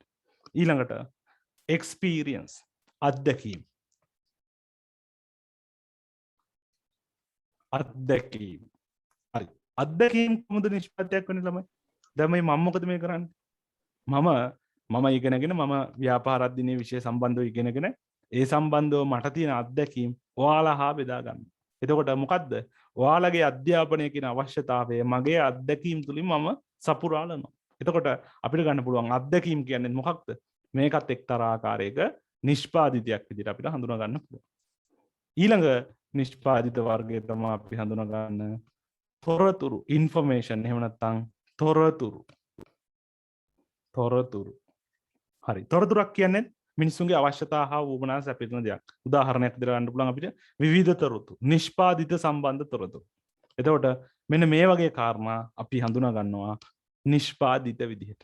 ඊළඟ කාරණේ events. එහෙම නැත්නම් ඉසව්. ඉසව්. ඉසව්. හරි. මොනවද ළමයි ඉසව්? සෑහෙන කාලෙකින් අපිට ඉවෙන්ට්ස් මොනවත් අපිට බලන්න හම්බුනේ නෑ විවිධනේ. අවුරුදු උත්සවය තිබ්බේ නෑ, වෙසක් උත්සවය තිබ්බේ නෑ, දන්න උත්සව මොනවත් තිබ්බේ නෑ. ජනවාරි වල ඉඳලා ක්‍රීඩා උත්සවයවත් අඩුම ගානේ තිබ්බේ නෑ. ඒක නිසා ළමයි ඉසව් ගැන කතා කරන්නත් දුකයි. ප්‍රශ්නයක් නැහැ. ඉසව් කියලා කියන්නේ මොනවද? මේ මිනිස්සුන්ගේ විවිධ අවශ්‍යතා හා වුවමනා සපුරාලන එක තත්ත්වයක් නේ. අවුරුදු උත්සවය. මොකද කරන්නේ? කොල්ලෝ රතින් යදානවා. ගෑන් ළමයි අවුරුදු කුමාරයට සූදානම් වෙනවා. මේ විවිධ දේවල්. මිනිස්සුන්ගේ මේ විවිධ අවශ්‍යතා සපුරාලන විවිධ ඉසව්. අවුරුදු උත්සවයම වෙන්න ඕනේ නැහැ. විවිධ දේවල් තියෙනවානේ. අපිට මේ අවුරුදු දෙක තුන නම් සමරන්න බැරි වුණා. නමුත් විවිධ ඉසව්. එතකොට මේ තුලිමුත් වෙන්නේ මිනිස් අවශ්‍යතා හා උවමනා සැපිරෙන නිසා අපි ඒවත් හඳුනා ගන්නවා මොනවා විදිහටද? මේ නිෂ්පාදිත කියන කාරණේ යටතේ. ඊළඟ දේ තමයි දේපල. properties. එහෙම නැත්නම් දේපල. දේපල. හරි. අපි දේපල කියලා හඳුන්වන්නේ මේ නිෂ්පාදන ක්‍රියාවලියට යොදා ගන්නා විවිධ සම්පත්. ඉඩම්, යන්ත්‍ර සූත්‍ර, යාන වාහන මෙන්න මේ වගේ දේවල්. එතකොට මෙන්න මේ සියල්ලම අපිට නිෂ්පාදිත විදිහට හඳුනා ගන්න පුළුවන්. ඒතර ළමයි දැන් මේ අපි ඉගෙන ගත්ත ඉතා සුළු කාරණේ විභාගයට අහපු ප්‍රශ්න ගොඩක් තියෙනවා. ඔයාලා ටියුට් එකේ බලන්න පළවෙනි නිපුණ තාමත්ම අවසන් වුණාම මේ කොටස් වලින් ගොඩාක් පසුගිය විභාග ප්‍රශ්න තියෙනවා. එතකොට ඒවේ අහලා තියෙන්නේ අපි දැන් විභාගයට අහන්න ඉතාම සරලව. සමහර විභාගයේ ප්‍රශ්නයක් අහනවා නිෂ්පාදිතය යන්න හඳුන්වන්න. හැබැයි මාකින් ස්කීම් එකේ ළමයි ලකුණු දෙන්න කියලා දෙන්නේ කොහොමද දන්නවද? නිෂ්පාදිතය හැඳින්වීම පටු අර්ථකථනය හා පුළුල් අර්ථකථනය යන කොටස් දෙක යටතේම නිෂ්පාදිතය හඳුන්වා ඇති පිළිතුරකට ලකුණු ලබා දෙන්න. පේනව නේද? එතකොට විෂය කරුණු අපි ඉතා ගැඹුරින් ලබාගෙන ඉන්න ඕන කියන්නේ ඒකයි. හැබැයි අපි ලිව්වොත් එහෙම භාණ්ඩ හා සේවා නිෂ්පාදිත වේ. එහෙම නැත්නම් මිනිස් අවශ්‍යතා හා වුවමනා සපුරාලන දේවල් නිෂ්පාදිත වේ කියලා අපි සරලව ලිව්වොත් ලකුණු 4ක් දෙන ප්‍රශ්නෙට ලකුණු භාගයක් දෙයි. එහෙම නැත්නම් එක ලකුණක් දෙයි. හැබැයි ලකුණු 4ක් ගන්න නම් අපි මෙන්න මේ සම්පූර්ණ දැනුම අපිට තියෙන්න ඕන. මේවා මේ අසාමාන්‍ය මතක තියාගන්න අපහසු මේ අර හරබැර වගේ අමාරු සංකල්පන මේ ගිනුම් කරන දින වගේ. හැබැයි මේවා අපි අවබෝධයෙන් මතක තියාගන්න ඕන. හරි. එතකොට දැන් ඔය අපි කතා කරේ මොනවා ගැනද? නිෂ්පාදිත කියන සංකල්පය ගැන. හරි. අපි බලමු ඊළඟට. හරි. ඊළඟ කාරණය තමයි නිෂ්පාදිත අපි වර්ගීකරණය කරේ කොහොමද? දැන් ප්‍රධාන වශයෙන් අපි වර්ග කරා මොකක් විදිහටද? භාණ්ඩ හා සේවා, ඒ වගේම මේක පුළුල් අර්ථකථනය යටතේ කොටස් 10ක් හඳුනාගත්තා. භාණ්ඩ, සේවා, අදහස්, සංවිධාන, ස්ථාන, පුද්ගලයන්, අත්දැකීම්, තොරතුරු, ඉසව්, දේපොළ. එතකොට භාණ්ඩ හා සේවා කිව්වේ මොනවද අපි? දැන් බලන්න මෙතන පින්තූරේ දක්වලා තියෙන්නේ මේ. අපි හඳුනාගත්ත භාණ්ඩ හා සේවා කියන්නේ මොකක්ද කියලා. මෙතන අපි ගත්තොත් භෞතික දෙයකට යම් පැවැත්මක් අමුද්‍රව්‍ය යොදාගෙන නිමි භාණ්ඩයක් බිහි කරලා තියෙනවා නම් අපි ඒකට කියනවා භාණ්ඩයක් කියලානේ. දැන් උදාහරණයක් විදිහට මෙතන තියෙන්නේ මේ විවිධ බීම වර්ග, ක්‍රීම් වර්ග මේ බෝතල් වල තියෙනවා. මේකේ භෞතික නිෂ්පාදිතයක් නේ. ඒ වගේම තමයි මෙතන ඉන්න පුද්ගලයා තුන් දෙනා බලන්න. ගායකයෙක්, ගුරුවරයෙක් සහ වෛද්‍යවරයෙක්. එතකොට මෙයාලා මොකද කරන්නේ? අමුද්‍රව්‍යයක් යොදාගෙනද මෙයාලා ඉන්නේ නැහැ. මෙයාලා තමන්ගේ හැකියාවන් සහ දක්ෂතාවයන් යොදා ගන්නවා මොනව වෙනුවෙන්ද? මිනිස්සුන්ගේ අවශ්‍යතා හා වුවමනා සපුරාලන්න. ගායකයා මොකද කරන්නේ? සින්දු කියලා මිනිස්සු පිනවනවා. හරිද? මයිකල් ජැක්සන්ගේ නැටුම් වල දැකලා ඇතුනේ. අර දෙකට කැඩිච්ච ගඩබිල්ලෙක් වගේ නටනවා. හරිද? එතකොට ඒක බලලා මිනිස්සු සන්තෝෂ වෙනවානේ. ඒ වගේම තමයි ගුරුවරයෙක් මොකද කරන්නේ? ඉගන්වීම තුලින් තමන්ගේ හැකියාව සහ දක්ෂතා වලින් අවශ්‍යතා හා වුවමනා සපුරලනවා. වෛද්‍යවරයෙක් මොකද? ඔහුගේ තියෙන හැකියාවන් සහ දක්ෂතාවයන්නේ. ඔහු ඉගෙන ගත්ත දේ තියෙනවා. ඔහු තුල අර සීමා වාසික පුහුණුව තුල ඔහු ලැබුව අත්දැකීම් තියෙනවා. ඒකලා තමන්ගේ අත්දැකීම් සහ හැකියාවන් යොදා ගන්න මොනව කරන්නද? අවශ්‍යතාවයක් හෝ වුවමනාවක් සපුරාලන්න. එතකොට ඒක සේවාවක්. ඒ වගේම මෙතන මේ බෝතල් කරලා තියෙන්නේ භෞතික පැවැත්මක් තියෙන අමුද්‍රව්‍ය වලින් බිහි කරලා තියෙන නිමි ද්‍රව්‍ය අපි හඳුනනවා මොන විදිහටද? භාණ්ඩ විදිහට. හරි. එතකොට ඔන්න ඔය විදිහට තමයි අපි භාණ්ඩ හා සේවා කියන කාරණේ ප්‍රධාන වශයෙන්ම හඳුනා ගන්න. හරි. එතකොට අපි යමු ටියුට් එකට. ටියුට් එකේ අහලා තියෙනවා භාණ්ඩ හා සේවා goods and services. හරි. අපි ඒ අර්ථය ලියාගමු. භාණ්ඩ හා සේවා කියන අර්ථේ අපි පැහැදිලි කිරීම ලියාගමු. හරි. ලියාගන්න යටතේ අමුද්‍රව්‍යකින්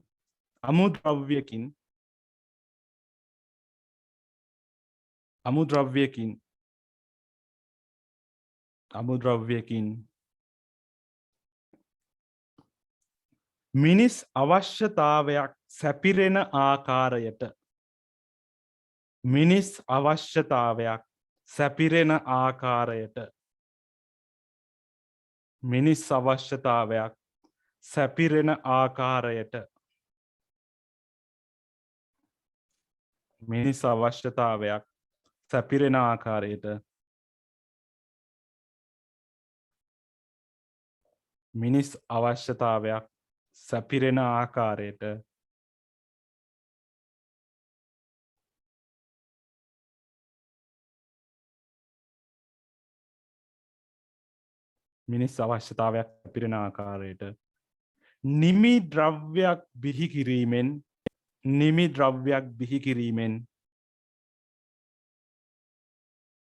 නිමි ද්‍රව්‍යයක් බිහි කිරීමෙන්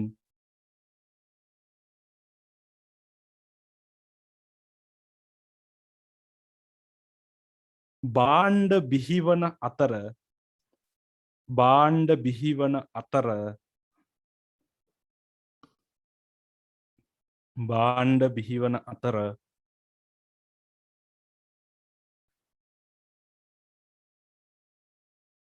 බාණ්ඩ බිහිවන අතර හැකියාවක් දක්ෂතාවයක් හැකියාවක් දක්ෂතාවයක් හැකියාවක් දක්ෂතාවයක් මිනිස් අවශ්‍යතාවයක් තෘප්තිමත් කිරීමට මිනිස් අවශ්‍යතාවයක් තෘප්තිමත් කිරීමට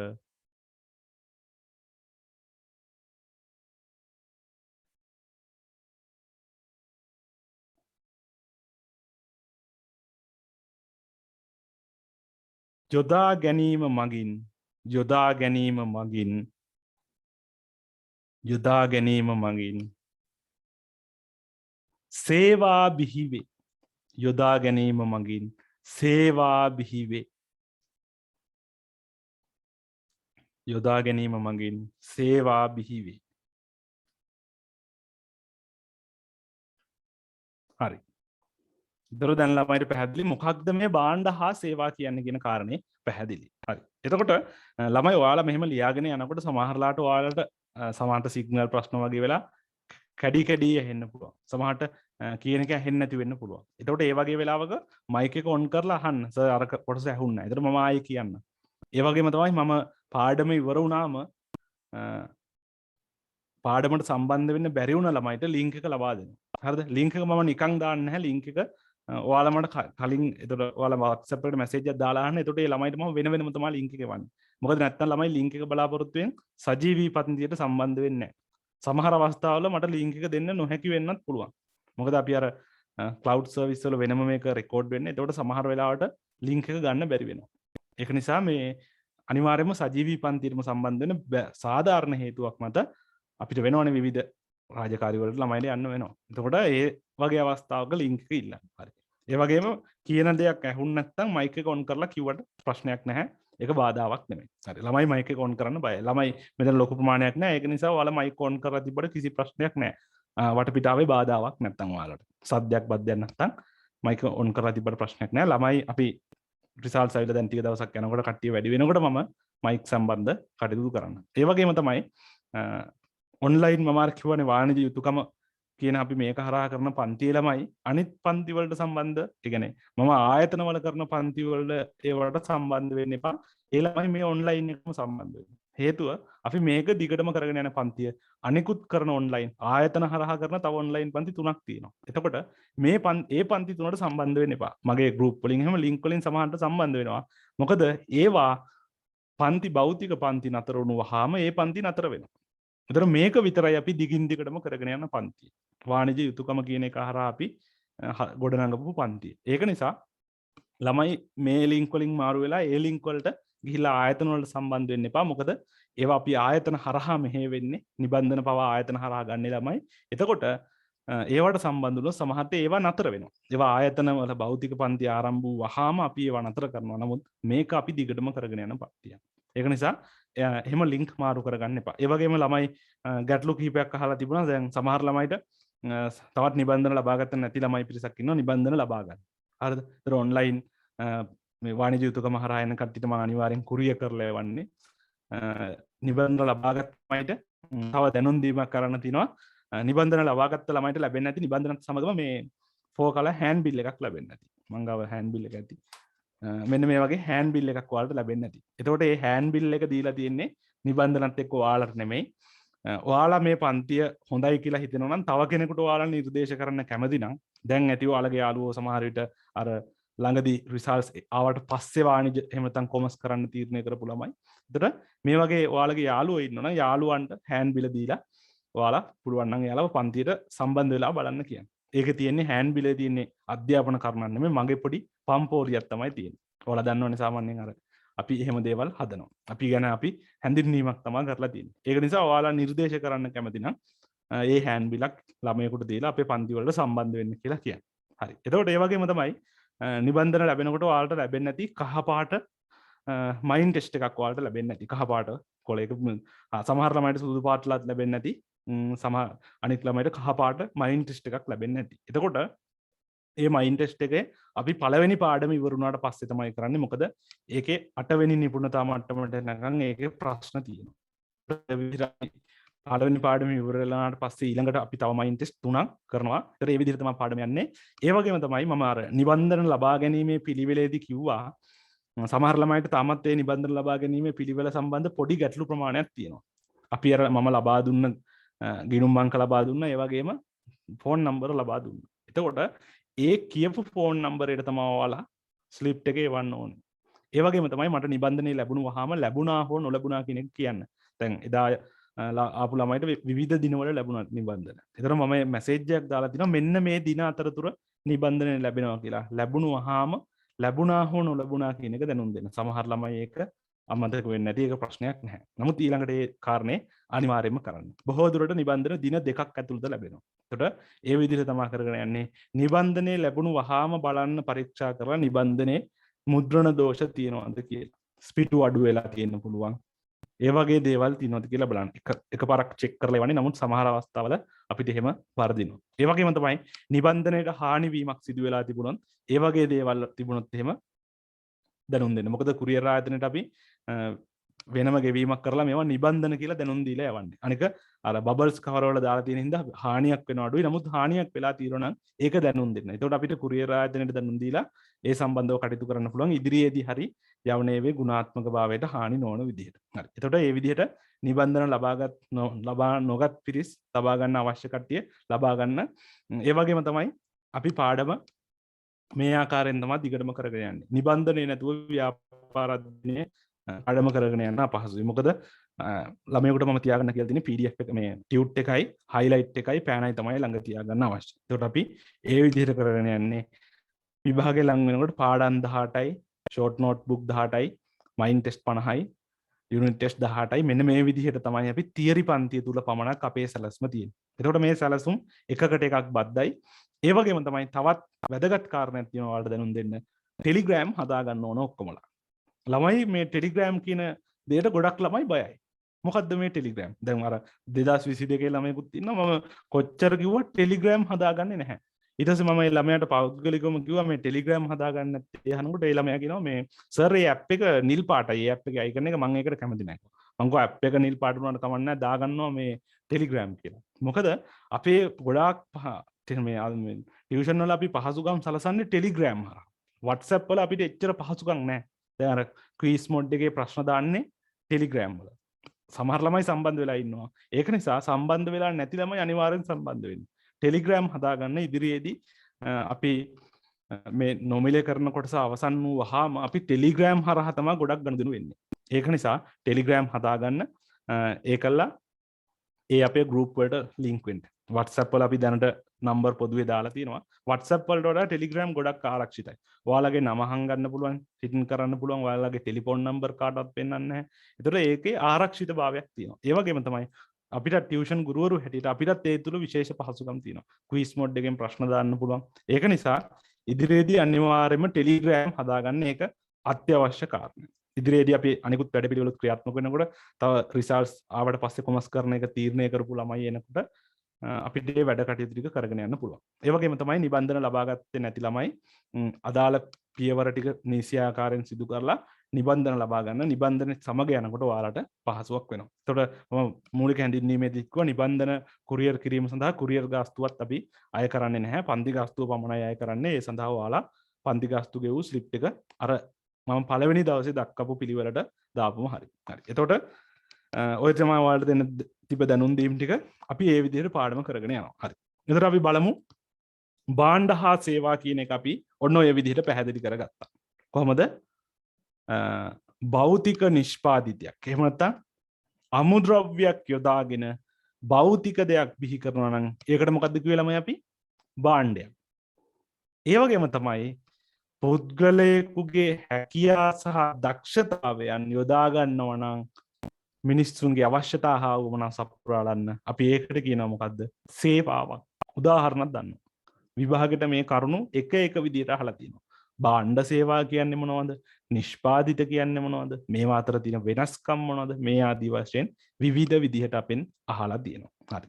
අපි බලමු ඊළඟ කාරණේ. හරි. අපි ගත්තොත් එහෙම ඊළඟ කාරණය තමයි භාණ්ඩ හා සේවා අතර පවතින වෙනස්කම්. හරි. දැන් අපි භාණ්ඩ හා සේවා කතා කරා. නිබන්ධනයේ බල පෙරලා ගන්න 9 වෙනි පිටුව. 9 වෙනි පිටුවේ අපි බලමු භාණ්ඩ හා සේවා. හරි. මොනවද භාණ්ඩ හා සේවා අතර තියෙන වෙනස්කම්? හරි. නිබන්ධනයේ මේ මම කියන වැදගත් කොටස් highlight කරන ගමන් මේ කාරණේ බලා ගන්න. හරි. බලන්න පළවෙනි කාරණේ දක්වලා තියෙනවා භෞතික පැවැත්මක් ඇත භෞතික පැවැත්මක් නොමැත. මොකද්ද මේකෙන් කියන්නේ? භාණ්ඩ වලට භෞතික පැවැත්මක් තියෙනවානේ. අපිට අල්ලලා බලන්න පුළුවන්. සබන් කැටයක් ගත්තොත් අපිට අල්ලලා බලන්න පුළුවන්. සාක්කුවේ දාගෙන යන්නත් පුළුවන්. සේවාවක් පුරවන්න. වෛද්‍ය සේවාව අල්ලලා බැලුවේකද ඔයාලා? අත උස්සන්න බලන්න වෛද්‍ය සේවාව අල්ලලා තියෙන ළමයි. වෛද්‍ය සේවාව අපිට අල්ලන්න බෑ. වෛද්‍යවරයා අල්ලන්න පුළුවන්. නමුත් වෛද්‍ය සේවාව අපිට අල්ලන්න බෑ. ඒක අස්පෘශ්‍යයිනේ. නීතිඥ සේවාව. මේකේ භෞතික දෙයක් නැහැනේ. එතකොට අපිට ලක්ෂණයක් විදිහට ගන්න පුළුවන්. භාණ්ඩ ස්පර්ශ කළ හැක. එහෙම නැත්නම් භෞතික පැවැත්මක් ඇත. සේවා භෞතික පැවැත්මක් නොමැත. හරි. ටියුට් එකේ highlight කරන්න ස්පර්ශ කළ හැක කියන එකයි ස්පර්ශ කළ නොහැක කියන එකයි highlight කරන්න නිබන්ධනේ. හරි. දෙවෙනි ලක්ෂණය බලන්න භාණ්ඩ හා සේවා අතර තියෙන වෙනස්කම්. ගබඩා කළ හැකිය ගබඩා කළ නොහැකිය. දැන් අපි ගත්තොත් එහෙම භාණ්ඩ අපිට ගබඩා කරලා තියන්න පුළුවන්. සබන් කැට 10ක් ගේනවා ලක්ස් 5යි රෙක්සෝනා 3යි සන්ලයිට් 2යි. ඒකලා මොකද කරන්නේ? අපි මේවා අල්මාරියේ දාලා තියලා සැරින්සරේට පාවිච්චි කරනවා. එහෙම නැත්නම් අපි ගෙදර කොහේ හරි තියලා තිනවා. ගබඩා කරලා තියාගන්න පුළුවන්. සේවාව පුළුවන් දෙහෙම. ඔයා බෙහෙත් ගන්න ගිහලා වෛද්‍යවරයාගෙන් සේවාව ගබඩා කරලා අරන් එනවා. පොඩි බෑග් එකක ගබඩා කරලා අරන් එනවා. එහෙම කරන්න පුළුවන් ද සේවාවක්? බෑ. ඔන්න ඕකත් ප්‍රධාන වෙනස්කමක්. භාණ්ඩ ගබඩා කරන්න පුළුවන් සේවා ගබඩා කළ නොහැක. හරි.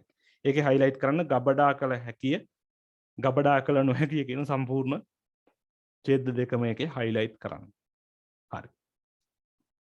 ඊළඟ කාරණේ අපි හඳුනා ගන්නවා සමජාතීය වන පරිදි නිෂ්පාදනය කළ හැක සපයන්නා අනුව වෙනස් වේ. මොකද්ද මේ කියන්නේ? අපි ගත්තොත් භාණ්ඩ සමජාතීයව හදන්න පුළුවන්. දැන් අර ලක්ස් සබන්කට 10 පහ ගැන හිතලා බලන්නකෝ. ඒ පහම එක වගේ. හරිද? වර්ග තියෙනවා ඒකේ. නමුත් අපි එකම වර්ගෙන් ගත්තා කියන්නේ රෝස පාට පහෙන් ගත්තා නම් ඒ ටිකම එක වගේ. හදන්න පුළුවන් නේ. කඩේ තියෙනවා එකම වගේ ඒවා ගොඩාක් නිෂ්පාදිත. මේ ලක්ස් සබන්කට. සමජාතීයව හැදුවේ.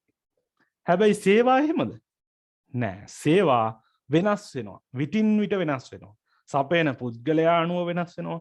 සපයන පුද්ගලයාගේ ස්වභාවය අනුව වෙනස් වෙනවා. දැන් ඔයා බෙහෙත් ගන්න යන වෙලාවට දෙන බෙහෙත් නෙමෙයි මට හම්බෙන්නේ. එකම ලෙඩේට ගියා කියලා කියමුකෝ. ඒත් වෙනස් වෙනවා. අපි යනවා උදේ පාන්දර.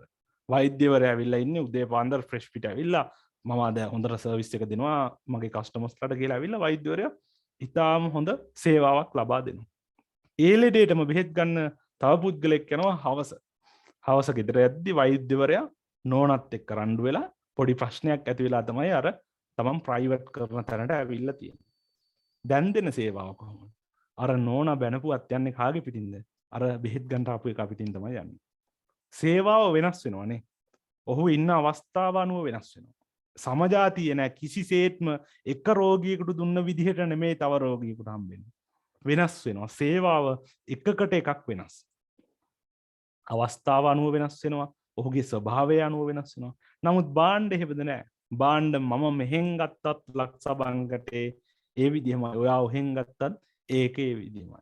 එතකොට ඔන්න ඕකත් අපි භාණ්ඩ හා සේවා අතර තියෙන වෙනස්කමක් විදිහට හඳුනා ගන්න. බලන්න සමජාතීය වන පරිදි නිෂ්පාදනය කළ හැකිය සපයන්නා අනුව වෙනස් වේ. හරි. ඒකේ highlight කරන්න ළමයි සමජාතීය කියන වචනේ වෙනස් වේ කියන වචනේ highlight කරන්න. දෙපැත්තේ තියෙන වචන දෙක ටියුට් එකේ highlight කරන්න. හරි. ඊළඟ කාරණේ සපයන්නාගෙන් වෙන් කළ හැකිය සපයන්නාගෙන් වෙන් කළ නොහැකිය. මොකද්ද ළමයි මේ කියන කාරණේ? භාණ්ඩ අපි දන්නවද හැදුවේ කවුද කියලා? කවුද ළමයි ලක්සබන් කැටේ හැදුවේ? අපි දන්නෙත් නෑනේ. අපි දන්නෙත් නෑ හැදුවේ මොකද්ද කියලා. හදලා තියෙන්නේ ඉන්දියාවේ වෙන්න ඇති. එතකොට මොකද්ද මේ කියන්නේ? සපයන්නාගෙන් වෙන් කරන්න පුළුවන් නිෂ්පාදිත භෞතික ඒවා. භාණ්ඩ. හැබැයි සේවා පුළුවන්ද? නෑ අපි දන්නවා බෙහෙත් ගන්න ගියාම අර ડોක්ටර් අපිට බෙහෙත් දුන්නේ. අපි නීතිඥ සේවාව ලබා ගන්න ගියාම මේ නීතිඥ සර් දුන්නේ නැහැ. ඔයාලා මේ ඉගෙන ගන්න කාගෙන්? මේ රන්ද සර්ගෙන් දර්ශන සර්ගෙන් ඉගෙන ගන්න. දන්නවා මොකද්ද? වෙන් කරන්න බෑ. මම නැතුව මේ සේවාව වෙනත් කෙනෙක්ගෙන් ලබා ගන්න පුළුවන්. නමුත් මේ අවස්ථාවේ මම සපයන පුද්ගලයා විදිහට සපයන පුද්ගලයයි සේවාවයි වෙන් කරන්න බෑ. එක එකට බද්ධ වෙලා තියෙනවා. හැබැයි භාණ්ඩ කිසි ප්‍රශ්නයක් නෑ වෙන් කරෑදී. අපි දන්නෙත් නෑ මෙවුවා හදලා දින්නේ මොනුන්ද කියලා. එතකොට ඒකත් ප්‍රධාන වෙනස්කමක් මේ භාණ්ඩ හා සේවා අතර තියෙන. හරි. හයිලයිට් කරන ළමයි වෙන් කළ හැකිය වෙන් කළ නොහැකිය. හරි. එතකොට දැන් ඔයාලා හයිලයිට් කරලා දිනවා. එතකොට විභාගෙට මේ වෙමු ප්‍රශ්න අහලා දිනවා. MCQ වල අහලා දිනවා භාණ්ඩ හා සේවා වල වෙනස්කම් නොවන්නේ. එතකොට ඔන්න ඔය කෙටි වචන වලින් තමයි අහලා තියෙන්නේ. වෙන් කළ හැකිය, ගබඩා කළ නොහැකි ඔය විවිධ ලක්ෂණ වලින්. හරි. එතකොට අපිට ඔන්න ඔය විදිහට හඳුනා ගන්න පුළුවන් භාණ්ඩ හා සේවා අතර වෙනස්කම් කියන කාරණේ. හරි. අපි ඊළඟ කාරණේට යමු. හරි. දැන් අපි මොනවද වර්ගීකරණය කරන්නේ? භාණ්ඩ වර්ගීකරණය තමයි අපි දැන් කරන්නේ. මොනවා වර්ගීකරණයද? භාණ්ඩ, සේවා නෙවෙයි. භාණ්ඩ කියන එක තමයි අපි වර්ගීකරණය කරන්න යන්නේ. හරි. බලන්න ප්‍රධාන වශයෙන්ම භාණ්ඩ කියන කාරණේ වර්ගීකරණය කරලා තිනවා ප්‍රධාන කොටස් දෙකකට. කොහොමද ළමයි වර්ගීකරණය කරලා තියෙන්නේ භාණ්ඩ කියන කාරණේ? කාර්මික භාණ්ඩ සහ පාරිභෝගික භාණ්ඩ. කාර්මික භාණ්ඩ සහ පාරිභෝගික භාණ්ඩ. එතකොට බලන්න මේ අපි එක දිගට එන්නේ ඉස්සලම නිෂ්පාදිත කියන එක කතා කරේ. නිෂ්පාදිතයේ ප්‍රධාන කොටස් දෙකක් කතා කරා. මොනවද ළමයි? භාණ්ඩ හා සේවා. දැන් අපි කතා කරගෙන යනවා මොනවද? භාණ්ඩ කියන වර්ගීකරණය. අපිට ඕන නම් අර මයින්ඩ් මැප් එකක් හැදුවොත් එහෙම මේවා එකකට එකක් සම්බන්ධව අර පළවෙනි නිර්වචනයේ ඉඳලා අපි මේ දිගෑරෙන්නේ. තාම ළමයි කතා කරන්නේ මොනවද? අපි ව්‍යාපාරයක් කියන නිර්වචනය තුල තිබ්බ සංකල්ප ටික කතා කරන්නේ. පේනව නේද අපේ සබ්ජෙක්ට් එකේ තියෙන ගැඹුර? හද? ඡේද තුනක මෙන්න මෙච්චර විතර පොඩි නිර්වචනයක තිබ්බ කාරණා තමයි දැන් අපි මේ දවස් දෙකක් විතර කතා කරන්නේ. ඒක නිසා මේවා ඊටාම සූක්ෂම කරුණු මේවා එකින් එක අවබෝධ කරගන්න. හරි. බලන්න මෙතන පින්තූර දෙකක් තියෙනවා. නමෙන් ඔයාලට තේරෙනවා නිකන් නේ. පාරිභෝගික භාණ්ඩ, කාර්මික භාණ්ඩ. නිකන් අහලා පුරුදුයි වගේ. හරි. එතකොට මේ භාණ්ඩ වර්ගීකරණේ කාර්මික භාණ්ඩ සහ පාරිභෝගික භාණ්ඩ. කාර්මික භාණ්ඩ කියලා කියන්නේ ළමයි ව්‍යාපාරිකයෝ ව්‍යාපාරික කටයුතු සඳහා යොදා ගන්නා භාණ්ඩ වලට කාර්මික භාණ්ඩ කියලා අපි හඳුන්වනවා. මොනවද ළමයි ව්‍යාපාරිකයෝ යොදා ගන්න භාණ්ඩ වල දාන්නේම? යන්ත්‍ර සූත්‍ර යොදා ගන්න. ලෝරි රථ, ප්‍රවාහන රථ යොදා ගන්නවා. ඒ වගේම විවිධ ටූල්ස් යොදා ගන්නවානේ. මේවා ව්‍යාපාරිකයෝ යොදා ගන්න දේවල්. ඔයාලා ඒවා දන්නේ නැත්නම් ක්ලාස් එක ඉවරුනාම නෑ. ක්ලාස් එක ඉවරලා නෙමෙයි. හෙට උදේ කඩේට ගිහිල්ලා බලන්න. මොනවද වෙළඳ සැලේ තියෙන භාණ්ඩ? කාර්මික භාණ්ඩ. විකුණන්න තියෙනව නෙමෙයි. පාරිභෝගිකයෝ වෙළඳ සැලේ තියෙන භාණ්ඩ. අපිට විවිධ දේවල් දකින්න තියෙනවානේ. CCTV තියෙන්න පුළුවන්. තරාති තියෙන්න පුළුවන්. මේ වගේ යන්ත්‍ර සූත්‍ර තියෙන්න පුළුවන්. කර්මාන්ත ශාලාවකට ගිහිල්ලා බලන්න. මේ දේවල් තියෙනවානේ. ව්‍යාපාරිකයන් ව්‍යාපාර කටයුතු සඳහා යොදා ගන්නා භාණ්ඩ අපි හඳුනනවා මොනවද? කාර්මික භාණ්ඩ විදිහට. මේකට කියන තවත් සමාන නමක් තමයි ව්‍යාපාරික භාණ්ඩ. ඇයි මේක යොදාගන්නේ? ව්‍යාපාරිකයෝ නිසා. එතකොට ඔන්න ඔය විදිහට අපි ව්‍යාපාරිකයන් විසින් ව්‍යාපාරික කටයුතු සඳහා යොදා ගන්නා භාණ්ඩ කාර්මික භාණ්ඩ විදිහට හඳුනා ගන්නවා. පාරිභෝගික භාණ්ඩ කියන්නේ මොනවද? දැන් දන්නව ළමයි. මම කියන්න ඕනේ. මොනවද ළමයි පාරිභෝගික භාණ්ඩ කියන්නේ? අවසාන පරිභෝජනය සඳහා පාරිභෝගිකව මිලදී ගන්නා භාණ්ඩ. මොනවද? ආහාර පාන වෙන්න පුළුවන්. අපි ගෙදර පරිභෝජනයේට රූපවාහිනියක් ගේනවා වෙන්න පුළුවන්. අපි ගෙදර පරිභෝජනයේට පරිගණකයක් ගන්නවා වෙන්න පුළුවන්. බ්ලෙන්ඩර් එකක් ගන්නවා. ඒ වගේම කෑම බීම ගන්නවා. මෙන්න මේ ආදී වශයෙන් විවිධ දේවල් අපි ගන්නවා. එතකොට අපි ඒවා හඳුනනවා මොනවා විදිහටද? පාරිභෝගික භාණ්ඩ විදිහට. එතකොට මෙන්න මේ අනුව භාණ්ඩ කොටස් කීයද ළමයි දැන්? මම කියනකොට කියන්න. කට ඇරලා හයියෙන් කියන්න. ගෙදර මිනිස්සු මොකද මේ කරන්න කියලා බලන්න. ස්ටඩි එහෙම තමයි. කතා කරනකෙමුත් ඉගෙන ගන්න පුළුවන්. හරිද? මයික් එක ඔන් කරලා කතා කරාද කවුද ළමයි? මට ඇහෙන විදිහට. හරි. හරි ප්‍රශ්නයක් නෑ. හරි. මයික් එක ඔන් කරලා තිබ්බේ නැතුව ගානක් නැතුව කතා කරා. හරි. එතකොට කොහොමද අපි කියන්නේ කාර්මික භාණ්ඩ සහ පාරිභෝගික භාණ්ඩ. හයියෙන් කියන්න ළමයි ගෙදර කට්ටියට ඇහෙන්න කතා කරන්න එහෙම ප්‍රශ්නයක් නෑ. ඔන්ලයින් අධ්‍යාපනයේ එහෙම තමයි තියෙන්නේ. හරි. එතකොට පාරිභෝගික භාණ්ඩ කිව්වේ අපි එදිනදා ජීවිතයේදී අවසාන පරිභෝජනයේ විදිහට පාරිභෝගිකව පාවිච්චි කරන දේවල්. එතකොට බලන්න මෙතන නිර්වචන දෙකක් දක්වලා තියෙනවා. හරි. අපි මේ නිර්වචන දෙක දක්වගෙන මෙතනින් එහාට කතා කරමු. හරි. ඉස්සෙල්ලාම අපි ලියාගමු. හරි. වෙලාව 7යි. අපි දැන් විනාඩි 5ක කෙටි විවේකයකට යනවා. ඔයාලා නැගිටලා ගිහිල්ලා වතුර ටිකක් බොන්න පුළුවන්. එහෙම නැත්නම් සමහරට මූණ හොදා ගන්න පුළුවන්. අර පිරිමිල වෙන ඩිෆ් 10ක් ගන්නවා. ඒ වගේ දෙයක් කරලා ගේවට එරවුමක් දුවන්න පුළුවන්. විනාඩි 5කින් නැවත සම්බන්ධ වෙන්න අපි පළවෙනි විවේකය ගන්න. හරි. විනාඩි 5කින් සම්බන්ධ වෙන්න.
හරි ළමයි. හරි. එතකොට අපිට බාණ්ඩ කාර්මික බාණ්ඩ හා පාරිභෝගික බාණ්ඩ කියන එක ඔය විදිහට හඳුනා ගන්න පුළුවන්. කොහොමද අපි කිව්වේ ව්‍යාපාරිකයෝ ව්‍යාපාරික කටයුතු සඳහා යොදා ගන්නවා නම් අපි ඒවට කිව්වා කාර්මික බාණ්ඩ. එහෙම නැත්නම් ව්‍යාපාරික බාණ්ඩ. එහෙම නැත්නම් ඉන්ඩස්ට්‍රියල් ගුඩ්ස්. ඒ වගේම තමයි පාරිභෝගිකයෝ අවසාන පාරිභෝජන. එහෙම නැත්නම් තමන්ගේ එදිනෙදා පරිභෝජන කටයුතු සඳහා යොදා ගන්නවා නම් අපි ඒවට කියනවාද පාරිභෝගික බාණ්ඩ. හරි. අපි ඒ කාර්ය නිබන්ධනය ලියාගමු. නිබන්ධනය 9 වෙනි පිටුවේ කාර්මික බාණ්ඩ කියන තැන ලියා ගන්න. වෙනත් බාණ්ඩ නිපදවීම සඳහා මෙතන මේ තිරේ දක්වලා තියෙන කාරණේම තමයි මම මේ කියන්නේ. වෙනත් බාණ්ඩ නිපදවීම සඳහා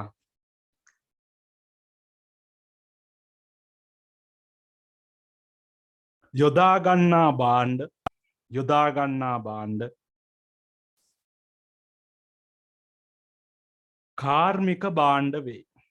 කාර්මික බාණ්ඩ වේ.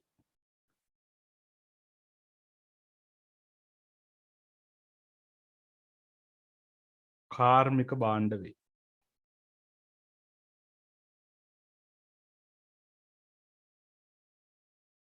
බොහෝ විට කාර්මික බාණ්ඩ මිලදී ගන්නේ බොහෝ විට කාර්මික බාණ්ඩ මිලදී ගන්නේ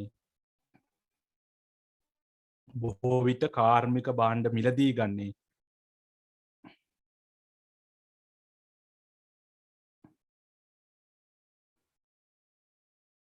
ව්‍යාපාරිකයන් බැවින් ව්‍යාපාරිකයන් බැවින් ව්‍යාපාරිකයන් බැවින්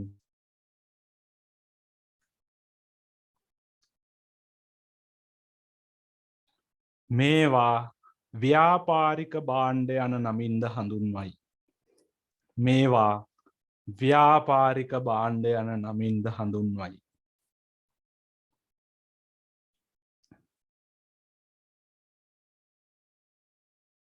මේවා ව්‍යාපාරික බාණ්ඩ යන නමින්ද හඳුන්වයි.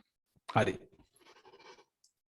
මොනවද ළමයි අපි කිව්වේ කාර්මික බාණ්ඩ කියන එක පැහැදිලි කරේ. හරි. අපේ ඊළඟ වර්ගීකරණය තමයි මොකද්ද? පාරිභෝගික බාණ්ඩ. ඔයාලා අපි පරිභෝජනය කරන දේවල්. හරි. අපි ඒක පැහැදිලි කරලා ලියාගමු. අවසන් පරිභෝජනය සඳහා අවසන් පරිභෝජනය සඳහා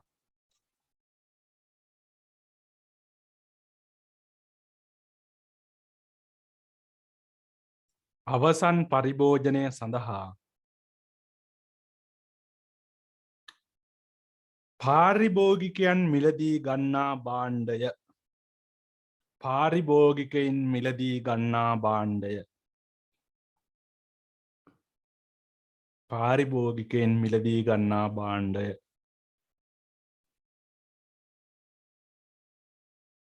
මේවා බොහෝ විට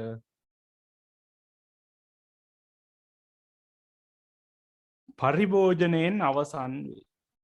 පරිභෝජනයෙන් අවසන් වේ. හරි පැහැදිලිද ළමයි?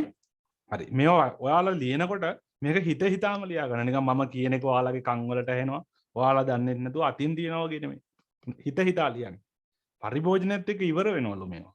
කියා ලියන්න. මොකද ඔන්ලයින් ඉගෙන ගද්දී ඔයාලා මයික් එක ඔෆ් කරලා තියෙනවා නම් මට ඇහෙන්නේ නැහැ. ගෙදර කට්ටියට තමයි ඇහෙන්න ඕනේ. ගෙදර කට්ටිය ටිකක් දැනෙන්න ලියන්න මේක. ඒක තමයි පොඩ්ඩක් මේ අර ගෙදර කට්ටියට ඔයාලගේ වටිනාකම වැඩි වෙන්නේ. මූ දැන් ටිකක් පාඩම් කරමු. ඕ ලෙවල් කරානේ වගේ නෙමෙයි. දැන් මූ ඇඩ්වාන්ස් වෙලා ඉන්නේ. ඇඩ්වාන්ස් ළමයි.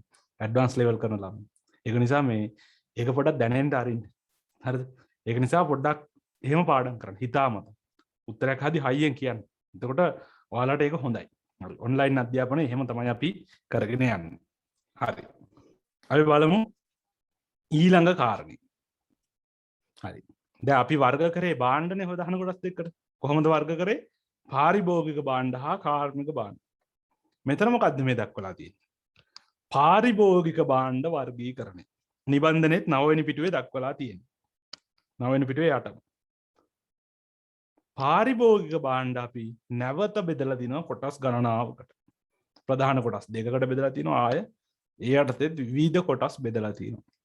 හරි. පාරිභෝගික භාණ්ඩ අපි නැවත කොටස් ප්‍රධාන වශයෙන්ම දෙකකට බෙදෙනවා. එක පදනමක් තමයි අවශ්‍යතාවය මත. හරිද? අවශ්‍යතාවය අනුව අපි හඳුනා ගන්නවා අත්‍යවශ්‍ය භාණ්ඩ සහ සුඛෝපභෝගී භාණ්ඩ විදිහට. ඒ වගේම තමයි අපි භාවිතා කරන ආකාරය අනුව අපි නැවත කොටස් හතරකට බෙදලා තියෙනවා. කොහොමද ළමයි බෙදලා තියෙන්නේ? පහසු භාණ්ඩ, සාප්පු භාණ්ඩ, විශේෂිත භාණ්ඩ, නොසෙවූ භාණ්ඩ. පාරිභෝගික භාණ්ඩ වර්ග කරන්න පුළුවන් තරම. මෙච්චර දවසක් කෑවට බිව්වට අපි හිතුවේ නෑ නේද අපේ භාණ්ඩ මෙච්චර අපිට වර්ග කරන්න පුළුවන් කියලා. මේ අපි එදිනෙදා පරිභෝජනය කරපු ඒවම තමයි මේ වර්ග කරලා තියෙන්නේ අපේ සබ්ජෙක්ට් එකේ. ඒකයි ළමයින්ට මම හැමදාම කියන්නේ මේ සබ්ජෙක්ට් එක හරිම ප්‍රායෝගික හරිම රසවත් දෙයක්. යකෝ අපි මේ කාපු බීපුවා වර්ග කරන්න තියෙන සබ්ජෙක්ට් එක අමාරුයි කියනවද කවුද? නෑ. ඊටාම ලේසි. එතකොට අපි කොහොමද වර්ග කරන්නේ? අවශ්‍යතාවය මත කොහොමද වර්ග කරේ ළමයි? කියන්න බලන්න. අත්‍යවශ්‍ය භාණ්ඩ සහ සුඛෝපභෝගී භාණ්ඩ. එහෙම නැත්නම් ඒකට කියන තවත් නමක් තමයි වරහණ තුල දක්වලා තියෙන්නේ අත්‍යවශ්‍ය නොවන භාණ්ඩ. ඔය සමාන වචනත් ළමයි හරි වැදගත් ඈ. විභාගෙට අහනවා සුඛෝපභෝගී භාණ්ඩ කියන නතුව අත්‍යවශ්‍ය නොවන භාණ්ඩ. එතකොට ළමයි මොකද කියන්නේ? අපිට එහෙම කියන්නේ නෑනේ. සිලබස් එකේම තිබ්බේ නෑ කි. විභාගෙට ඔක ගොඩක් කරනවා. අපේ ගොඩක් නිර්වචන වලට සංකල්ප වලට සමාන වචන තියෙනවා. ප්‍රධාන වචනෙන් අහන්න නැතුව සමාන වෙනත් නමකින් අහනවා. සුඛෝපභෝගී භාණ්ඩ වලටම තමයි ළමයි මොකක් කියන්නේද? අත්‍යවශ්‍ය නොවන භාණ්ඩ කියන්නේ. ඒක නිසා සමාන පද අර සිංහල වලදී අපි 4 වසර 5 වසර ඉගෙන ගත්ත සමාන පද වැදගත් කියලා තේරෙන්නේ දැන් තමයි. හරිද? හරි. දැන් මතකයි? දැන් මතකෙන් කියන්න. කොහොමද ළමයි භාණ්ඩ වර්ගීකරණය කරේ පාරිභෝගික භාණ්ඩ? කොහොමද? අවශ්‍යතාවය මත සහ භාවිතා කරන ආකාරය. අවශ්‍යතාවය අනුව මොනවද? අත්‍යවශ්‍ය භාණ්ඩ සහ සුඛෝපභෝගී භාණ්ඩ. භාවිතා කරන ආකාරය අනුව මොනවද? S2 පියාන කියන්න බලන්න. පහසු භාණ්ඩ, සාප්පු භාණ්ඩ, විශේෂිත භාණ්ඩ සහ නොසෙවූ භාණ්ඩ. ළමයිට දැම්ම පාඩම්. හරිද? එතකොට මෙන්න මේ විදිහට අපි වර්ගීකරණය කරේ මොනවද? පාරිභෝගික භාණ්ඩ. මේක ලියලා බිත්තිය අලව ගන්න. ෂෝට් නෝට් එකේ දාගන්න. හරි. එතකොට ඔන්න අපි පාරිභෝගික භාණ්ඩ බෙදලා දක්වන ප්‍රධාන ආකාර. අපි දැන් මේවා එකින් එක බලාගෙන යමු. හරි. නිබන්ධනේ 10 වෙනි පිටුපතට ගන්න වැදගත් කාරණා highlight කරමු. හරි. මේ මොකක්ද ආවේ? හරි. බලමු. අත්‍යවශ්‍ය භාණ්ඩ. මේවා අත්‍යවශ්‍යද ළමයි? පිරිමි ළමයිට නම් මෙතන තියෙන සමහර ඒවා අත්‍යවශ්‍ය නැහැ. හරි. නෑ. ඒකෙන් අදහස් කරන්නේ ගවුමක් නෙමෙයි ළමයි ඇඳුමක් කියන එක තමයි අදහස් කරන්නේ. හරි. අපි ගත්තොත් එහෙම අත්‍යවශ්‍ය භාණ්ඩ කියලා කියන්නේ ළමයි සාමාන්‍ය ජීවි පෙවතක් ගත කිරීමට අවශ්‍ය මූලික අවශ්‍යතා වගේ භාණ්ඩ. මූලික භාණ්ඩ. අත්‍යවශ්‍ය භාණ්ඩ. අපි දිනදා ජීවිතයක් ගත කිරීමේදී නිරන්තරයෙන් පාවිච්චි කරන ඇඳුම් පැළඳුම් නිවාස ආහාර ජලය වගේ අත්‍යවශ්‍ය ගණයේ හේලා සැලකෙන. මේවා අනිවාර්යයෙන්ම ඕන නේ ළමයි. ආහාර නැතුව අපිට ඉන්න බෑ. නිවහනක් අවශ්‍යයි. නැත්නම් අපිට ලොකු කාලයක් සවයි වෙන්න අපහසුයි. ඒ වගේම ඇඳුම් පැළඳුම් අවශ්‍යයි. ඒ වගේම ජලය මේ වගේ දේවල් අවශ්‍යයි. එතකොට අපි ජීවත් වීම සඳහා අනිවාර්යෙන් අවශ්‍ය. එහෙම නැත්නම් එදිනදා අපිට අවශ්‍ය වන දේවල් අත්‍යවශ්‍ය භාණ්ඩ විදිහට ගන්නවා. බලන්න නිබන්ධනයක පැහැදිලි කරලා දිනවා ළමයි. අත්‍යවශ්‍ය භාණ්ඩ යනු ආහාර පාන, ඇඳුම් පැළඳුම්, නිවාස වැනි අත්‍යවශ්‍ය භාණ්ඩ ගණයට වැටෙන භාණ්ඩ. ඒක ළමයි highlight කරන්න අත්‍යවශ්‍ය භාණ්ඩ ගණයට වැටෙන භාණ්ඩය කියන කාරණය highlight කරන්න. හරි. එතකොට ඔය විදිහට අපි හඳුනා ගන්න පුළුවන් අත්‍යවශ්‍ය භාණ්ඩ කියන කාරණේ. හරි. හරි. ළමයි මේ ඔයාලා මේ මයික් එක ඔන් කරලා කතා කරන්න බය වෙන්න එපා. සමහර අවස්ථාවල මම මෙහෙම මෙතන කියවනවා මයික් එක මම ඕෆ් කරගෙන. විනාඩි 15ක් විතර ගියාට පස්සේ තමයි ළමයි මට කියන්නේ. මම නිකන් එතන මයික් නැතුව කෑ ගහනවා වගේ දැනුනොත් ඔයාලා බය නැතුව මයික් එක ඔන් කරලා කියන්න සර් මයික් එක ඕෆ් කරගෙන තමයි ඔය කියවන්නේ කියලා. ඒක කිසි ප්‍රශ්නයක් නැහැ. ඒ වගේම ඔයාලා ප්‍රශ්න අහන්න බය වෙන්න එපා. මොකද අපි ක්ලාස් එක භෞතික වින්දිද්දී නම් කටවහපන් කියලා ගහන්න හරි පුළුවන්. නමුත් මේ ඔයාලා ඉන්නේ දුර. ඒ නිසා කිසිම විදිහකට බය වෙන්න එපා ප්‍රශ්න අහන්න. ඒ වගේම තමයි මම මයික් එක ඕෆ් කරගෙන හිටියොත් ඔයාලත් බලන්න ඉන්න එපා කියන්න. මොකද මට ඒක බොහෝ දුරට වෙනවා. හරිද? විවේක කාලෙන් පස්සේ ඇවිල්ලා මයික් එක වහගෙන මාත් කියවනවා. අලුත පටන් ගන්න ගොඩක් පන්ති වල මට ওই කාරණේ වෙන හින්දා අනිවාර්යෙන්ම ඒක ඔයාලගේ වගකීම. හරිද? ඒක අනිවාර්යෙන් කරන්න නැත්නම් අපරාධය අපේ කාලේ. හරි. එතකොට ඒ අපි කතා කරේ අත්‍යවශ්‍ය භාණ්ඩ පිළිබඳ. මේ කතා උස්සනවා. හරි ඕකේ හරි. මොන හරි ප්‍රශ්නයක් තියෙනවා නම් අහන්න හරි. දැන් පොඩ තමයි ටෙස්ට් කරලා බලන්නේ. ඉස්සෙල්ලා පොඩ අත උස්සලා බලනවා මොකද කියන්නේ මෝ කියලා.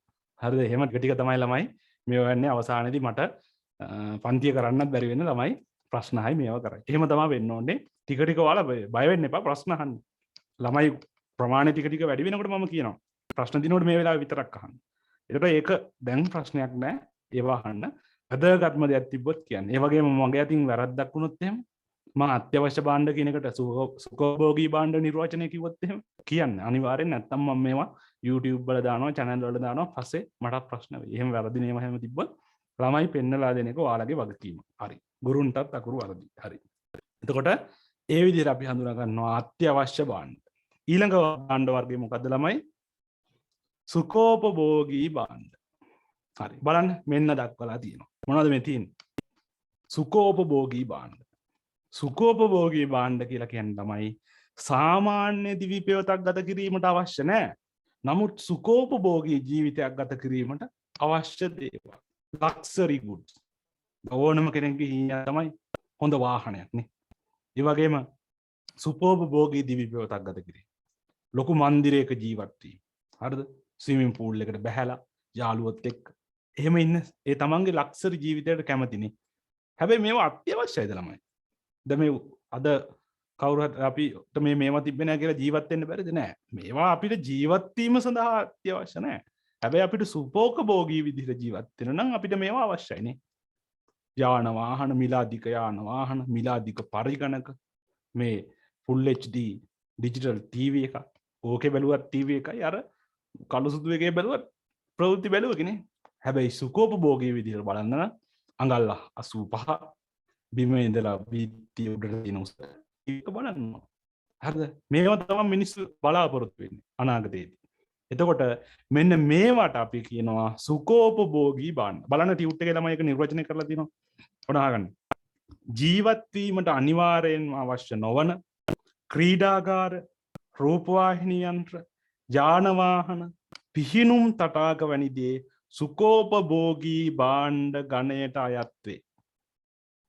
එතකොට බලන්න මම මේ මොකේද වාණිජ්‍ය යුතුයකමේදී මේක නිර්වචනත් එක්ක ෂෝට් නෝට් ක්ලාස් එකේදී හැදුවා. මම මෙතන ඒක නිසා ඒවා දාලා නැහැ. හරිද? නැත්නම් එකම දේ දකින්නකොටත් ඔයාලට බෝරින් වෙන නිසා. එතකොට බලන්න ඒකේ ළමයි ටියුට් එකේ හයිලයිට් කරන්න ජීවත් වීමට අනිවාර්යයෙන්ම අවශ්‍ය නොවන කියන කාරණේ හයිලයිට් කරන්න. අනිවාර්යයෙන්ම අවශ්‍ය නැහැ. හරි. ඒවට අපි කිව්වා මොනවද? සුඛෝපභෝගී භාණ්ඩ. හරි. ඊළඟ කාරණේ අපි බලමු. එතකොට ඔය අපි භාණ්ඩ වර්ගීකරණය කරේ මොන පදනම මතද? අවශ්‍යතාවයේ මත. අවශ්‍යතාවයේ මත වර්ග කීයද ළමයි? දෙකයි. මොනවද? අත්‍යවශ්‍ය භාණ්ඩ සහ සුඛෝපභෝගී භාණ්ඩ. සුඛෝපභෝගී භාණ්ඩ වලට කියපු තවත් සමාන නම මොකක්ද ළමයි? අත්‍යවශ්‍ය නොවන භාණ්ඩ. හරි. ළමයිට මතකයි. හරි. අපි යමු ඊළඟ කොටසට. හරි.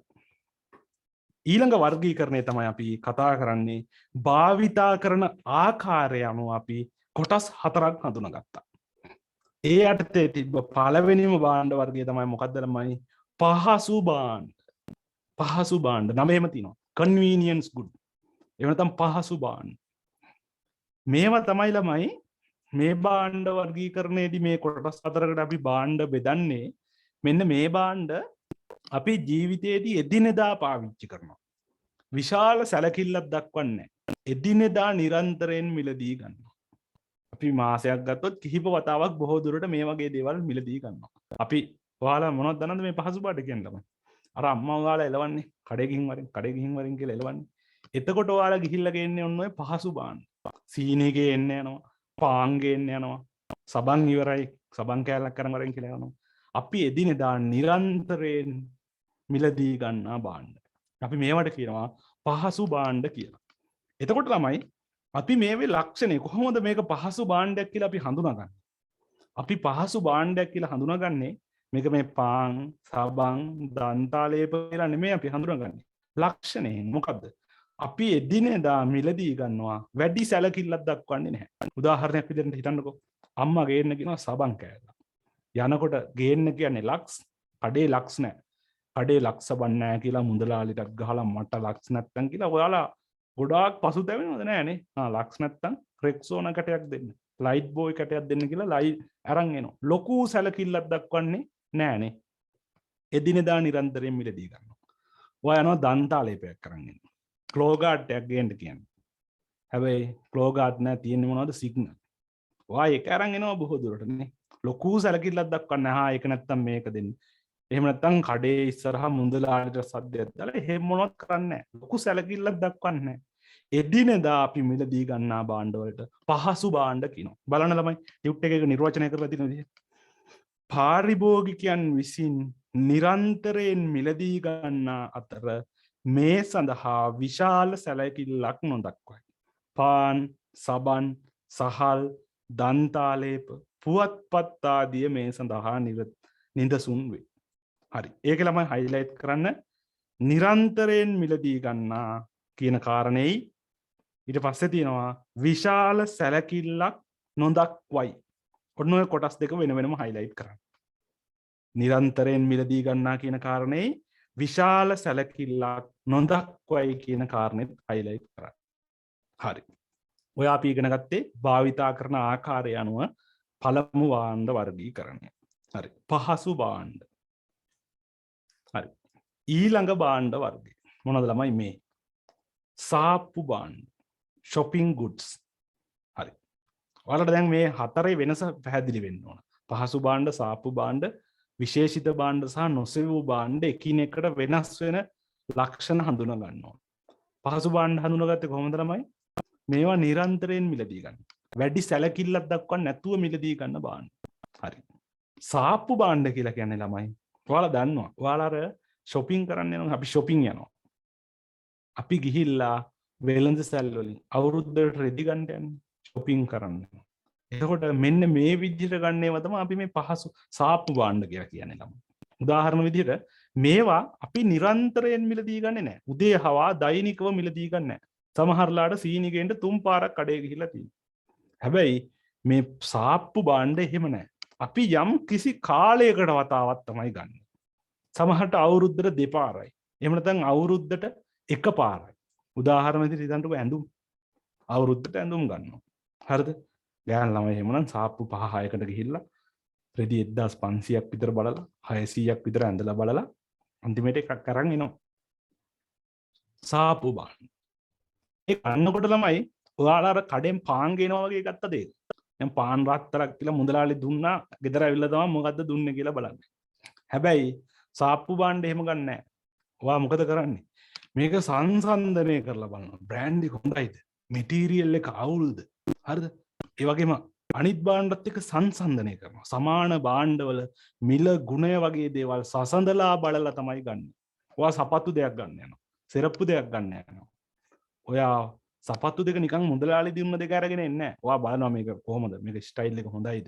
මේක ස්පෝර්ට්ද? මේක දාලා ගියොත් කොහොමද? ඔයා මොකද කරන්නේ? සසඳලා බලනවානේ. සමාන භාණ්ඩවල මිල ගුණය හැඩය වගේ ලක්ෂණ සසඳලා බලලා යම් කිසි කාලයකට වතාවක් මිලදී ගන්නා භාණ්ඩ වලට තමයි අපි කියන්නේ මොනවද? සාප්පු භාණ්ඩ. පැහැදිලිද? එතකොට මම කිව්වා ලක්ෂණ ටිකක් නේ. ඔන්න ඔය ලක්ෂණ ටිකෙන් තමයි අපි හඳුනාගන්නේ මේක පහසු භාණ්ඩයක්ද සාප්පු භාණ්ඩයක්ද කියන කාරණය. හරි. බලන්න නිර්වචනය දක්වලා තියෙනවා.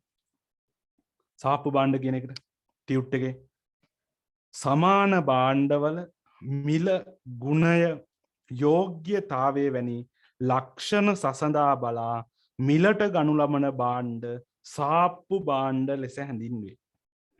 ඉතා සුදුසු මිලදී ගැනීමක් සඳහා පරිභෝගිකයා විමසිලිමත් වේ. විදුලි උපකරණ, ඇඳුම් පැළඳුම්, පාවාහන ආදිය මේ සඳහා නිදසුන් වේ. පැහැදිලිද? මේක නිර්වචනයේ පාඩම් කරනවට වැඩිය මේකේ ලක්ෂණ ටික ඔයාලට අවබෝධය තියෙනවා නම් ප්‍රශ්නයක් නැහැ. කොහොමද ගත්තේ අපි? හිතා මතක තියාගන්න ඔයාලා අවුරුද්දට ඇඳුම් ගන්න ගියාම කොහොමද? මුන්දලාලි තිබ්බ එකම අරන් ආවද? නෑ. ඔයාලා බැලුවා මේකේ මෙටීරියල් එක බැලුවා. මේ වගේ අනිත් ෂොප් වල බැලුවා. සමහරට වෙළඳසල් කිහිපයක බලලා ගන්නෙනේ. ටවුන් එකම පීරලා ගන්න. ඒවට තමයි අපි මොනවද කියන්නේ? සාප්පු භාණ්ඩ. හරි. ඒක ළමයි හයිලයිට් කරන්න. සමාන භාණ්ඩවල මිල, ගුණය, යෝග්‍යතාවය වැනි ලක්ෂණ සසඳා බලා කියන කොටස හයිලයිට් කරන්න.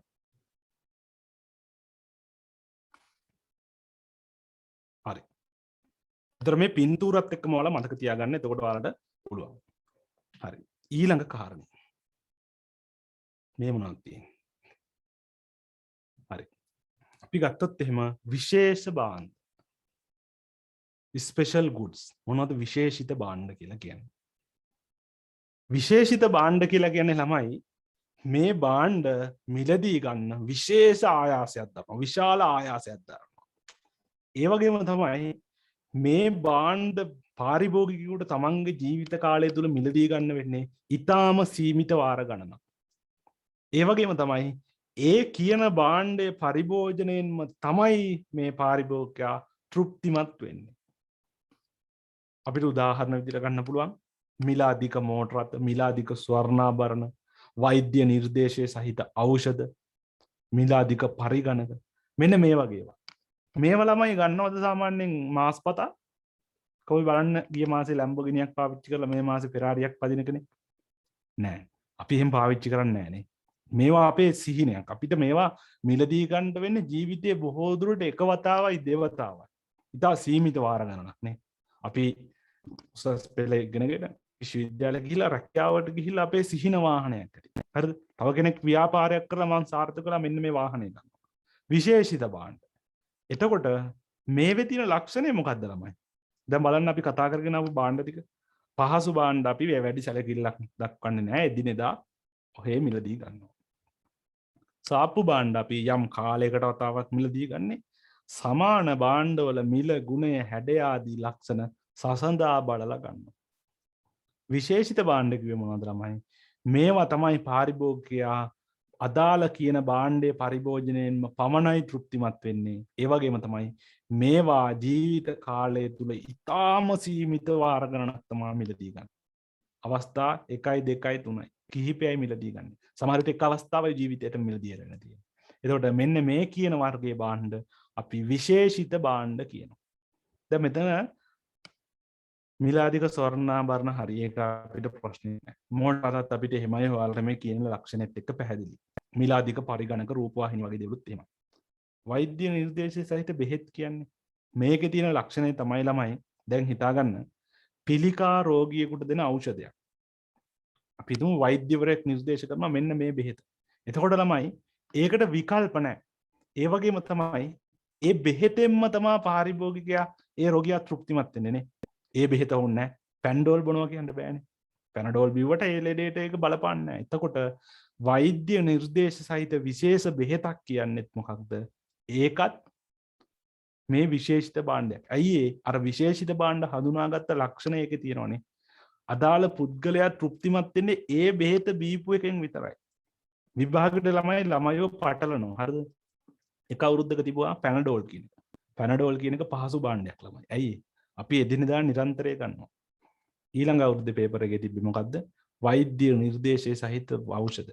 ඔක්කොමලා ගැහුවා මොකද්ද? පහසු භාණ්ඩ කියලා. හැබැයි වෛද්‍ය නිර්දේශය සහිත ඒක තිබේ රෝගියෙකුට ලබා දෙන. වෛද්‍ය නිර්දේශය සහිත රෝගියෙකුට ලබා දෙන ආහාර මේ බෙහෙතක් ගත්තොත් ඒක පහසු නෑනේ ළමයි. ඒක එදිනෙදා අපි නිරන්තරයෙන් මිලදී ගන්න නෑ. මේක කොහොමද?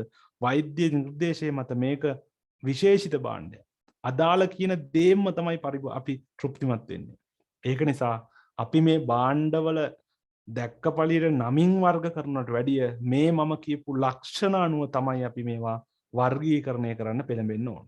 හරි. එතකොට බලන්න විශේෂිත භාණ්ඩ කියන එක නිර්වචනය කරලා තියෙන විදිහ. මිලදී ගැනීමට විශේෂිත ආයාසයක් ගන්නා භාණ්ඩ විශේෂිත භාණ්ඩ ලෙස හැඳින්වේ. මේවායේ මිල ඉතා අධික විය හැකිය. ස්වර්ණාභරණ, මෝටර් රථ, පරිගණක, වෛද්‍ය නිර්දේශය සහිත බෙහෙත් වර්ග වැනි දෑ උදාහරණ වේ. ඒතර මේ උදාහරණ කිහිපයකුත් දීලා තියෙනවා. ඒකේ highlight කරන ළමයි මිලදී ගැනීමට විශේෂිත ආයාසයක් ගන්නා භාණ්ඩ. මිලදී ගැනීමට විශේෂිත ආයාසයක් ගන්නා භාණ්ඩ. හරි.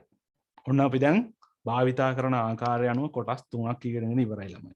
හරි. හතරවෙනි කොටසට යමු. හතරවෙනි වර්ගය තමයි මොනවද ළමයි? නොසෙවූ භාණ්ඩ. හොයලා නැතිව බලන්න. දැන් මෙතන තියෙනවා හොයපු කට්ටිය අත උස්සන්න. කොහොමද මිනි පෙට්ටියක් මේ වෙනකොට රැන්ඩම් කරපු කට්ටිය. රක්ෂණ වාරික, රක්ෂණ පොත් ඔයාලා දන්නේ නැති මෙතන තියෙන පොත් මේ තියෙන පොත් ඔයාලා ඕඩර් කරලා තියෙනවනම් කියන්නේ. හරි. අපි ගත්තොත් නොසෙවූ භාණ්ඩ කියලා කියන්නේ ළමයි මේවා වෙළඳපොළ තුල තියෙනවා. හැබැයි අපි ඒව ගැන උනන්දු නැහැ. අපි ඒව ගැන උනන්දු නැහැ. ඒ වගේම තමයි තවත් භාණ්ඩ තියෙනවා මේවා වෙළඳපොළට අලුතෙන් හඳුන්වනවා. ඒවත් අපි දන්නේ නැහැනේ. ඔයා දන්නවද ළමයි ව්‍යාපාර අධ්‍යයනයේ තියෙනවා නියම පොතක්. ආනන්ද මද්දුමගේ සර් හදපු ව්‍යාපාර අධ්‍යයනයේ 12 ශ්‍රේණිය සහ 13 ශ්‍රේණිය.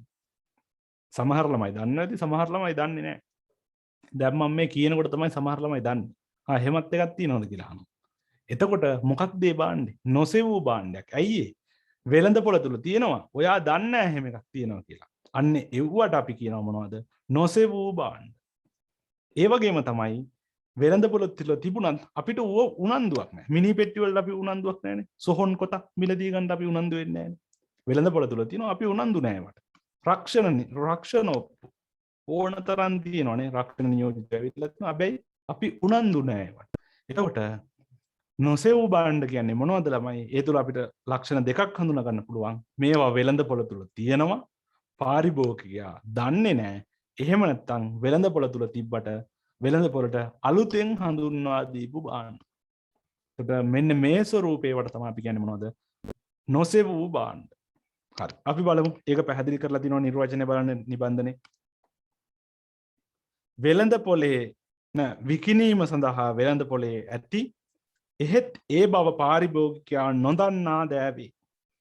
එනම් පාරිභෝගිකයින් මුදල් වැය කිරීමට අදහස් නොකරන දෑය. ජීවිත රක්ෂණ, අලුතින් ප්‍රකාශිත ග්‍රන්ථ, සොහොන්කොත්, පුද්ගල හදිසි අනතුරු රක්ෂණ වැනි දෑ උදාහරණ වේ. පැහැදිලිද ළමයි? එතකොට අපිට ගන්න පුළුවන් මෙන්න මේ වගේ කාරණා මේ නොසෙවූ භාණ්ඩ විදිහට. ඒකේ highlight කරන්න ළමයි විකිණීම සඳහා වෙළඳපොළේ ඇති එහෙත් ඒ බව පාරිභෝගිකයා නොදන්නා දෑවේ. එහෙත් ඒ බව පාරිභෝගිකයා නොදන්නා දෑවේ.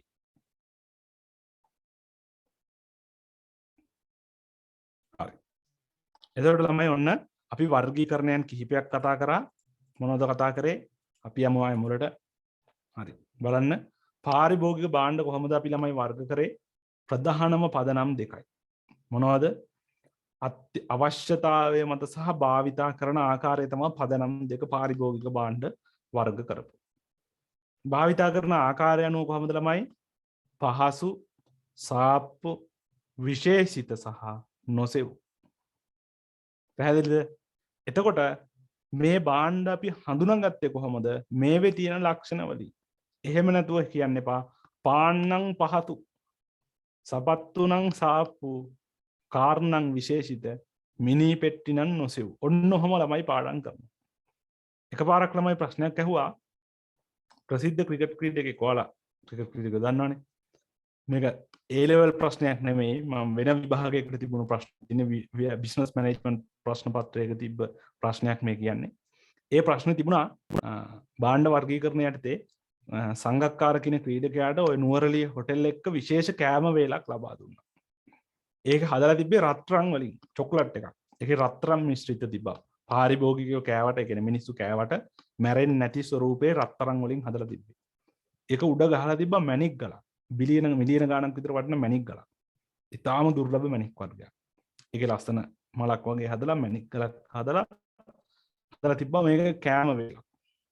මේක මොන භාණ්ඩයක්ද ළමයි? අර කටපාඩම් කරන කට්ටිය ගැහුවා කෑම නම් පහසු කියලා ගැහුවා. එතකොට ඇත්තටම ගත්තොත් මේක පහසු භාණ්ඩයක්ද ළමයි? නෑ. මේක විශේෂිත භාණ්ඩයක්. ඇයි? හැමදාම කනවද රත්තරන් චොකලට්? නෑ.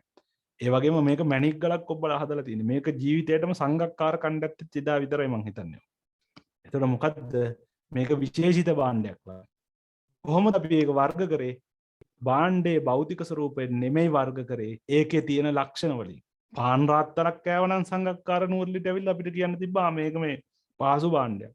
අපි එදිනෙදා කනවා. ග්‍රෑන්ඩ් හොටෙල් එකට ඇවිල්ලා පාන් රාත්තරක් කෑවා කිව්වා. හැබැයි අර කෑම වේලේ පහසු භාණ්ඩයක තියෙන ලක්ෂණ වලට වඩා තිබ්බේ මොන ලක්ෂණද? විශේෂිත භාණ්ඩයක ලක්ෂණ. ඒක නිසා කවදාවත් පෙළඹෙන්න එපා උදාහරණ කටපාඩම් කරන්න. ඒක ගොඩක් අපහසුයිනේ. ළමයි ගොඩක් එහෙම කරන්නේ අවබෝධය නැති නිසා.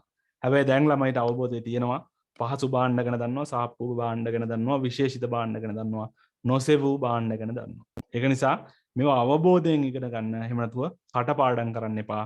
අපි මේ ව්‍යාපාරික ලෝකය ගැන ඉගෙන ගන්න. එදිනදා ජීවිතේදී දකින්න. ඔයාලා කඩේට ගිය ගමන් කඩේදී දකින්නා පහසු භාණ්ඩ. අවුරුද්දට රෙදි ගන්න යනකොට මතක් කරගන්න අපි මේ සාප්පු භාණ්ඩ ගන්න යන්නේ කියලා. ඒ වගේම අම්මලා තාත්තලා සහෝදර සහෝදරි වාහනයක් මිලදී ගන්නකොට මතක තියාගන්න. ආරු විශේෂිත භාණ්ඩයක් ගත්තේ. ඔක පෙරම් පුරලා ගත්තේ අවුලක් නැහැ. ජීවිතේට 1යි 2යිනේ ගන්න. අන්න එහෙම හිතලා බලන්න. ඒ වගේම තමයි මලගෙදරක යනකොට මෙන්න නොසෙවූ භාණ්ඩය.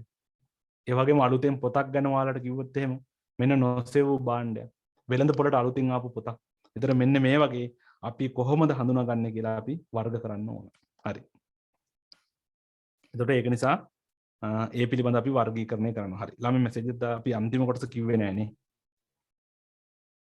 හරි. නොසෙවූ භාණ්ඩ කියන එක කිව්වේ නෑ.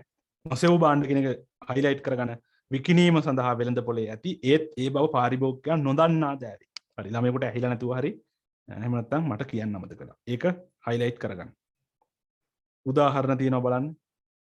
අලුතින් ප්‍රකාශිත ග්‍රන්ථ, සොහොන් කොත්, පුද්ගල හදිසි අනතුරු රක්ෂණ වැනි දෑ. මේවා මොනවද ළමයි? නොසෙවූ භාණ්ඩ. වෙළඳ පොලේ තියෙනවා. අපි දන්නේ නැහැ. එහෙම නැත්නම් මේවා වෙළඳ පොලට අලුතෙන් ඇවිල්ලා. මම දැන් අර කිව්ව පොත බලන්නකෝ. ආනන්ද මද්දුමගේ සර්ගේ ව්‍යාපාර අධ්‍යයනයේ පොත. අපේ ව්‍යාපාර අධ්‍යයනයේ සබ්ජෙක්ට් එකට සම්බන්ධ ප්‍රධාන මහාචාර්යවරු. අද මම බොරුවක් එහෙම නෙමෙයි කිව්වේ, ඇත්ත පොතක් ගැන කිව්වේ. ඕනනම් ළමයි ඒක ගන්න ওই බුක් ෂොප්ස් වල ඇති. අපේ ගුරුවත් පොත හදන්න සම්බන්ධුනේ ඒ වගේම පේපර් කමිටුවේ ඉන්න ප්‍රධාන මහාචාර්යවරයෙක්. ඒක නිසා ඒක වැදගත්. ඒක නිසා ඒ වගේ ඒවා අපි නොසෙවූ භාණ්ඩ ගන්න එක ගන්න. හරි. එතකොට ඔය ළමයි අපි වර්ගීකරණය කරේ මොන භාණ්ඩද? පාරිභෝගික භාණ්ඩ. හරි. ඊළඟට මොනවද ළමයි මේ වර්ග කරලා තියෙන්නේ? අපි ඊළඟ භාණ්ඩ වර්ගය තමයි අපි ප්‍රධාන වශයෙන් හඳුනාගත්තා. ව්‍යාපාරිකයන් විසින් ව්‍යාපාරික කටයුතු සඳහා යොදා ගන්නා භාණ්ඩ. මොනවද අපි ඒවට කිව්වේ? කාර්මික භාණ්ඩ. හරි. මෙයා කියන විදිහට කාර්මික භාණ්ඩ ළමයි ප්‍රධාන කොටස් තුනයි. මොකද්ද? ද්‍රව්‍ය හා කොටස්, material and plants. ඒ වගේම ප්‍රාග්ධන item, capital items.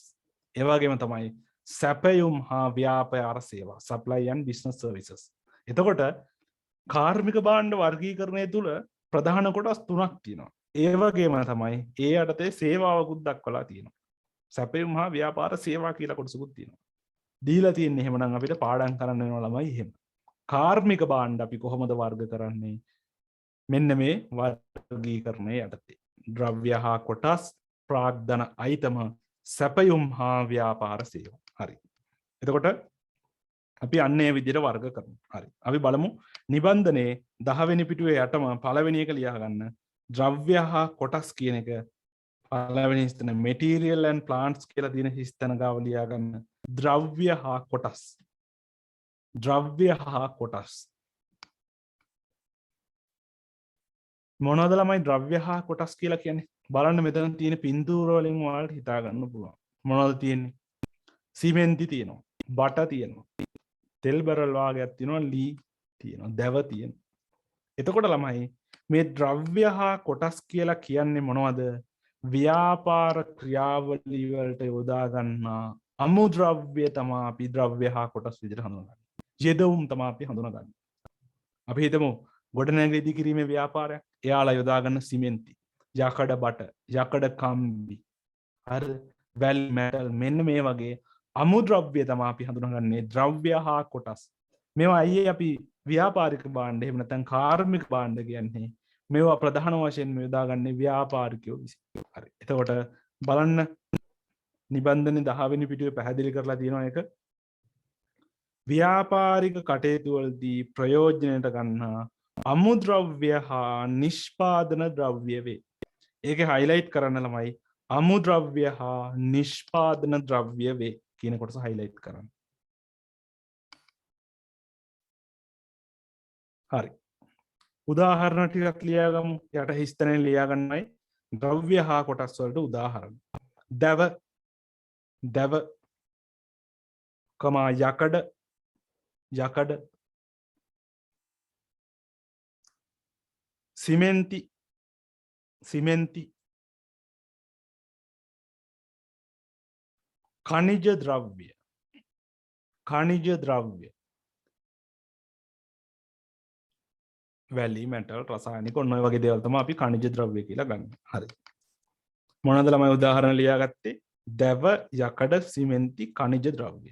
ඔය උදාහරණ කීපයක්. තවත් ඔයාලා දන්නේව තියෙනවා නම් කැමතිව ලියා ගන්න. හරි. ආයි බලමු ඊළඟ කාරණේ. දෙවෙනි වර්ගීකරණය මොකක්ද ළමයි? ප්‍රාග්ධන අයිටම්. හරි. පින්තූර වලින් ඔයාලට හිතාගත්ත. මොනවද මේ කැපිටල් අයිටම්ස් කියන්නේ මොනවද කියලා ඔයාලට හිතා ගන්න පුළුවන්. මොනවද ළමයි ප්‍රාග්ධන අයිටම් කියලා කියන්නේ? මේ ව්‍යාපාර ක්‍රියාවලියන්හිදී යොදා ගන්නා ස්ථාවර ස්වරූපයේ වත්කම් තමයි ප්‍රාග්ධන අයිටම් කියලා කියන්නේ. උදාහරණයක් විදිහට අපි හිතමු කර්මාන්ත ශාලාවක්. කර්මාන්ත ශාලාව ඇඟලුම් කර්මාන්ත ශාලාවක් උදාහරණයක් ගමුකෝ. එතකොට මෙන්න මේ ඇඟලුම් කර්මාන්ත ශාලාවේ අපි හඳුනාගත්තේ ද්‍රව්‍ය හා කොටස් විදිහට හඳුනාගත්තේ අමුද්‍රව්‍යනේ. එතකොට අපිට ගන්න පුළුවන් රෙදි, බොත්තෝ. එතකොට මේ යොදන අමුද්‍රව්‍ය දේවල්. එතකොට මේ ව්‍යාපාරේ ප්‍රාග්ධන අයිටම් වෙන්නේ මොනවද? මහන මැෂින්, හරිද? අර ප්‍රවාහන රථ, ඒ වගේම නිෂ්පාදනාගාර. එතකොට අර රෙදි පාට කරන ඒ යන්ත්‍ර සූත්‍ර. එතකොට මෙන්න මේ වගේ ස්ථාවරවත්කම් තමයි ළමයි අපි ප්‍රාග්ධන අයිටම විදිහට හඳුනාගන්නේ. බලන්න නිබන්ධනයේ පැහැදිලි කරලා දෙනවා 11 වෙනි පිටුවේ උඩ. ප්‍රාග්ධන අයිටම, කැපිටල් අයිටම්ස්. පාරිභෝගික භාණ්ඩ නිෂ්පාදනයට හා නිෂ්පාදන කටයුතු පවත්වාගෙන යාමට අවශ්‍ය ස්ථාවරවත්කම් වේ. හරි. ඒක ළමයි highlight කරන්න ස්ථාවරවත්කම් වේ. ස්ථාවරවත්කම් වේ. හරි. එතකොට උදාහරණ අපිට ලියා ගන්න පුළුවන්. මම කියන්න ඕනේ නැහැ. ඕනනම් ඔයාලටම ලියා ගන්න පුළුවන්. දැන් ළමයි දන්නවා. හරි. අපි ලියාගමු.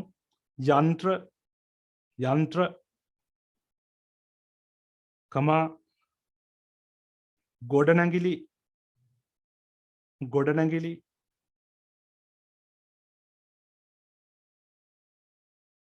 ඒ වගේම තමයි මෙවලම්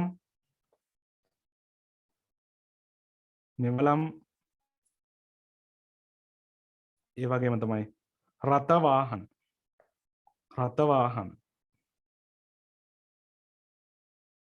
හරි. අපිට ඒ විදිහට හඳුනා ගන්න පුළුවන්.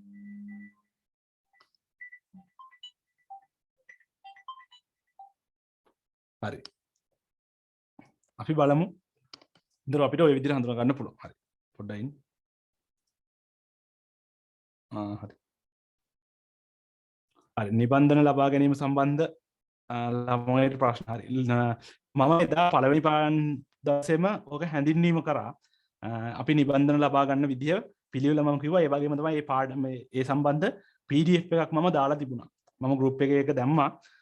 නිබන්ධන ලබා ගන්න ළමයි අර ක්‍රියාපිළිවෙත අනුගමනය කරන්න. ඔයාලට අපි ගත්තොත් එහෙම ප්‍රධාන වශයෙන්ම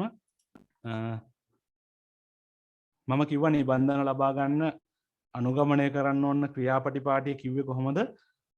අපි පන්ති ඔන්ලයින් කරන නිසා පන්ති ගාස්තු ගෙව්වට පසුව තමයි නිබන්ධන ලබා දීම සිදු කරන්නේ. එතකොට මම කිව්වා අපි මාසික පන්ති ගාස්තු විදිහට අය කරවුවේ 1500 ගාස්තුවක්. එතකොට අපි කුරියර් ගාස්තු පවා අපි ධර්මයෙන් තමයි නිබන්ධන ලැබෙන්න සලස්වන්නේ කියලා. එතකොට ඒ ක්‍රියාපටිපාටි විදිහට කිව්වේ මෙන්න මේ ගිණුම් අංකවලට ඔයාලා මාසික පන්ති ගාස්තුව දැම්මට පස්සේ ඔයාලට හම්බ වෙන ස්ලිප් එක ප්‍රධාන කොටස් තුනකට තියෙනවා. එක්ක බැංක් ස්ලිප් එකක් පුළුවන්. එහෙම නැත්නම් ඔන්ලයින් ක්‍රමයට තියෙන්න පුළුවන්. එහෙම නැත්නම් ATM පතකින් තැන්පත් කරපු රිසිට් පතක්. ඊට පස්සේ මේක ඔයාලට මෙන්න මේ ගිණුම් අංකයට මෙන්න මේ WhatsApp අංකයට ඔයාලාගේ ෆොටෝ එකක් සමග ඔයාලා කුරියර් කරන්න ඕන ඇඩ්‍රස් එක සහ දුරකථන අංක එවන්න ඕන. හරිද? ඊට පස්සේ අපි මෙහෙන් නිබන්ධන කුරියර් කරාට පස්සේ ඔයාලට මෙන්න මෙහෙම මැසේජ් එකක් දානවා. මෙන්න මේ දින තුල නිබන්ධන ඔයාලට කුරියර් කරා. මෙන්න මේ දින අතරතුර නිබන්ධන ලැබේ. ඒ වගේම තමයි නිබන්ධන ලැබුණට පස්සේ හෝ නොලැබුණොත් මේ කියන දිනවල නොලැබුණොත් ඔයාලා නැවත WhatsApp මාර්ගයෙන් අපි දැනුවත් කරන්න ඕන. නිබන්ධන ලැබුණා, සමහරට නිබන්ධන ඩැමේජ් වෙලා තිබුණොත් ඒ පිළිබඳව දැනුම් දෙන්න ඕන. සාමාන්‍ය FDE ආයතනයේ නිබන්ධන නැහැ. එහෙම වෙලා නැහැ මෙතුවක් කාලයකට. නමුත් එහෙම වුණොත් අපිට දැනුම් දෙන්න. අපිත් එවන්නේ අර බබල්ස් කවර් වල දාලා එවන්නේ. ඒකින්ද එහෙම ඩැමේජ් වීමක් වෙන්නේ නැහැ. නමුත් එහෙම වුණොත් ඒ පිළිබඳව දැනුම් දෙන්න. නිබන්ධන ලැබුණා කියන එක අපිට දැනුම් දෙන්න. යම් කිසි හේතුවකින් මොකක් හරි කාරණයක් මත ලැබුණ නැත්නම් අපි ඒ පිළිබඳව සොයා බලනවා. අනිවාර්යයෙන්ම වැඩ කරන දුරකථන අංකයක් මෙන්න මෙතන මේ නම්ම ලිපිනේ සහ දුරකථන අංක කියන කාරණේදී ඇතුළත් කරන්න. හරි. ළමයිට ඒ පිළිබඳ ප්‍රශ්න තියෙනවා මොනවා හරි මේ සම්බන්ධ තව ගැටලුවක් තියෙනවා නම් මැසේජ් එකක් දාන්න. මම පන්තියේදී ආයේ මේ පිළිබඳව පැහැදිලි කරන්න බලාපොරොත්තු වෙන්නේ නැහැ. ළමයි අහලා තියෙන නිසා මම පැහැදිලි කරේ. හරි. එතකොට ඔන්න ඔය පිළිවෙලට තමයි නිබන්ධන ලැබෙන්නේ. මේක සැලැස්මකට අනුව යන්නේ. තව ඉදිරියට යනකොට ළමයි ප්‍රමාණය සම්බන්ධ වීම වැඩි වෙනකොට 23 එතකොට මේ සඳහා වෙනම පුද්ගලයෙක් ඉන්නවා. එතකොට ඒ පුද්ගලයාටම තමයි අපි වෙනම නම්බරයක් ලබා දෙනවා. එයා තමයි සම්පූර්ණ කාරණා ටික සැලසුම් කරන්නේ. දැනට මේ අංක වලට කතා කරලා තොරතුරු ලබා ගන්න පුළුවන්. ඒ වගේම තමයි මතක් කරලා ඔයාලා මැසේජ් එකක් දානකොට සමහර ළමයි එහෙම දාලා තිබ්බා, සමහර ළමයි දාලා තිබුණේ නැහැ. ඔයාලා සම්බන්ධ වෙන්නේ වාණිජ්‍ය යුතුකම හරහා. එහෙම නැත්නම් ගවේෂණ ආයතනය හරහා, අක්ෂය ආයතනය හරහා, ඔපෙරා ආයතනය හරහා, ඒ වගේම සසෙත්මා ආයතනය හරහා. මෙන්න මේ විදිහට ආයතනෙ නම දාලා මට මැසේජ් එක දාන්න. මොකද ගොඩාක් ළමයිගෙන් ආපම මට හිතා ගන්න බෑ කොයි ළමයාද ඒවලා තියෙන්නේ. 2023 ළමයෙක් දේවලා තියෙන්නේ, 2022 ළමයෙක් දේවලා තියෙන්නේ. ඒක නිසා මෙන්න මේ ආදී ප්‍රශ්න තියෙන නිසා 2023 වාණිජ්‍ය යුතුකම, 2023 ගවේෂී ආයතනය, 2023 ඔපෙරා ආයතනය, 2023 ශක්තිය ආයතනය, 2023 සසෙත්මා ආයතනය. ඔන්න ඔය විදිහට දාලා තමන්ගේ පණිවිඩය වන්න. මේ වැරද්ද ගොඩාක් වෙලාවට කරන්නේ 23 ළමයි. මොකද එයාලට තාම ලොකු අත්දැකීමක් නැහැ. මම කියපු කාරණේ සමහරලාට පළවෙනි පන්තියේ ඉඳලා නැහැ එහෙම. අනිත් ළමයි කාරණේ කරනවා. එහෙම නැත්තම් සමහරලාට මට රිප්ලයි කරන්න අපහසු වෙනවා. ඒක නිසා එන්නේ මේ විදිහට කරගෙන යන්න. මොකද අර අපි ඔක්කොම කාරණා ටික හැන්ඩල් කරනකොට අපිත් යම් තාක් දුරට කාර්ය බහුල වෙනවා. හරි. ඒක නිසා අපි මේ විදිහට බලමු. ඒ කාරණේ මතක තියාගන්න. හරි. යන්න මේ වගේ ගැටලු තියෙනවා නම් අහන්න. මම ගැටලු වලට උත්තර දෙන්නම්. පාඩම සම්බන්ධ ගැටලුවක් වුණත් මැසේජ් එකක් දාන්න. ප්‍රශ්නයක් නැහැ. ඔයාලට අනිත් කට්ටිය දැන් දකී කියන ප්‍රශ්නේ තියෙනවා නම් මේ වගේ ඩිරෙක්ට් මැසේජ් එකක් දැම්මත් ප්‍රශ්නයක් නැහැ. හරි. එතකොට ඔන්න ඔය විදිහට අපි පැහැදිලි කරේ මොකද්ද ළමයි? ප්‍රාග්ධන අයිතම කියන කාරණය. හරි. එතකොට ව්‍යාපාර ක්‍රියාවලියේදී යොදා ගන්නා ස්ථාවර වත්කම්. හරි. බලමු මේක නිබන්ධනය බලන්න නිර්වචනය කරලා දිනවා. පාරිභෝගික භාණ්ඩ නිෂ්පාදනය හා නිෂ්පාදන කටයුතු පවත්වාගෙන යාමට අවශ්‍ය ස්ථාවර වත්කම් වේ. හයිලයිට් කරන ළමයි එකේ ස්ථාවර වත්කම් වේ. හරි. ස්ථාවර වත්කම් වේ. හරි. උදාහරණ අපි ලියාගමු. යන්ත්‍ර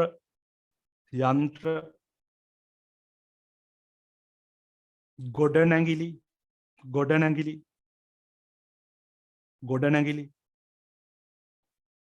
මෙවලම්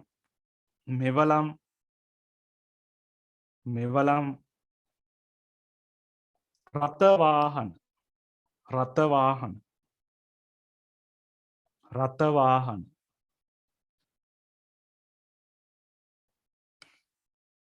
හරි. ඉතින් අපිට ඔන්න ඔය විදිහට හඳුනා ගන්න පුළුවන් ළමයි මොනවද ප්‍රාග්ධන අයිතම කියන කාරණේ. හරි.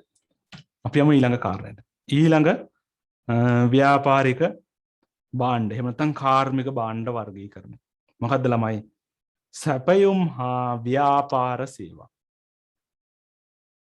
supplies and business services. හරි.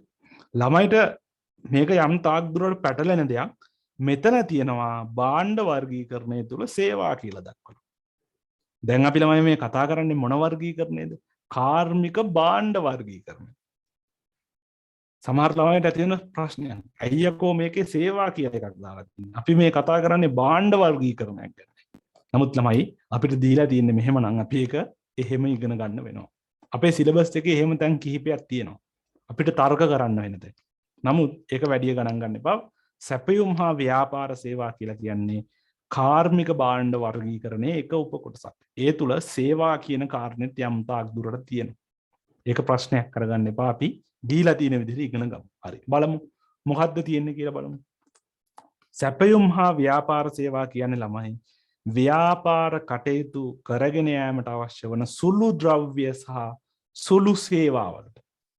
උදාහරණ විදිහට ගත්තොත් එහෙම දැන් අර මම ඉස්සෙල්ලා කිව්ව ඇඟලුම් කර්මාන්තශාලාවට ප්‍රධාන වශයෙන්ම අමුද්‍රව්‍ය විදිහට ගත්තේ මේ රෙදි බොත්ත මේ වගේ දේවල්. නමුත් ලිපි ද්‍රව්‍යත් ඕකට අවශ්‍ය වෙනවා. ඒ වගේම යම් යම් ඉන්ධන වගේ සුළු සුළු ද්‍රව්‍යත් අවශ්‍ය වෙනවා. විදුලිය මෙන්න මේ වගේ අමතර සේවා විදිහට අවශ්‍ය වෙන ද්‍රව්‍ය. මොනවද අවශ්‍ය වෙන සුළු සේවා? අපි ගත්තොත් එහෙම කළමනාකරණ සේවා. එතකොට cleaning services, security services මොනවද මේ? සුළු සේවා. ප්‍රධාන ව්‍යාපාර කටයුත්තට අවශ්‍ය සුළු සේවා. ඒතර මෙන්න මේවා අපි වර්ගීකරණය කරන්නේ ළමයි මොකද?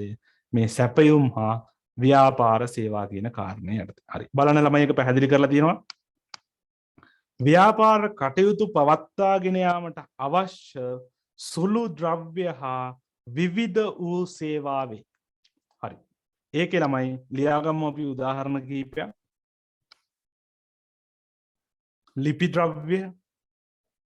ලිපි ද්‍රව්‍ය කමා ඉන්ධන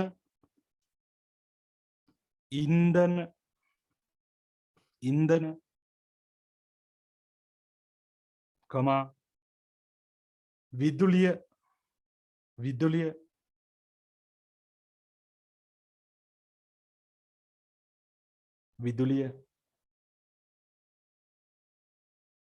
කමා ජලය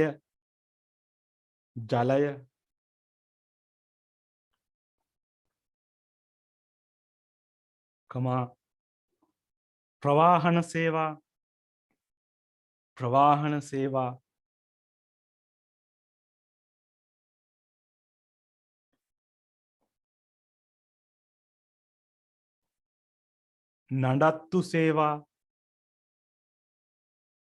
නඩත්තු සේවා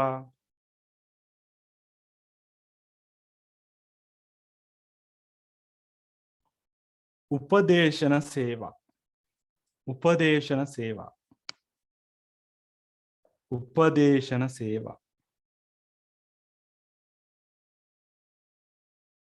හරි ළමයි. හරි. එතකොට ඔන්න ඔය විදිහට අපි වර්ගීකරණය කරේ මොනවද? කාර්මික භාණ්ඩ වර්ගීකරණය.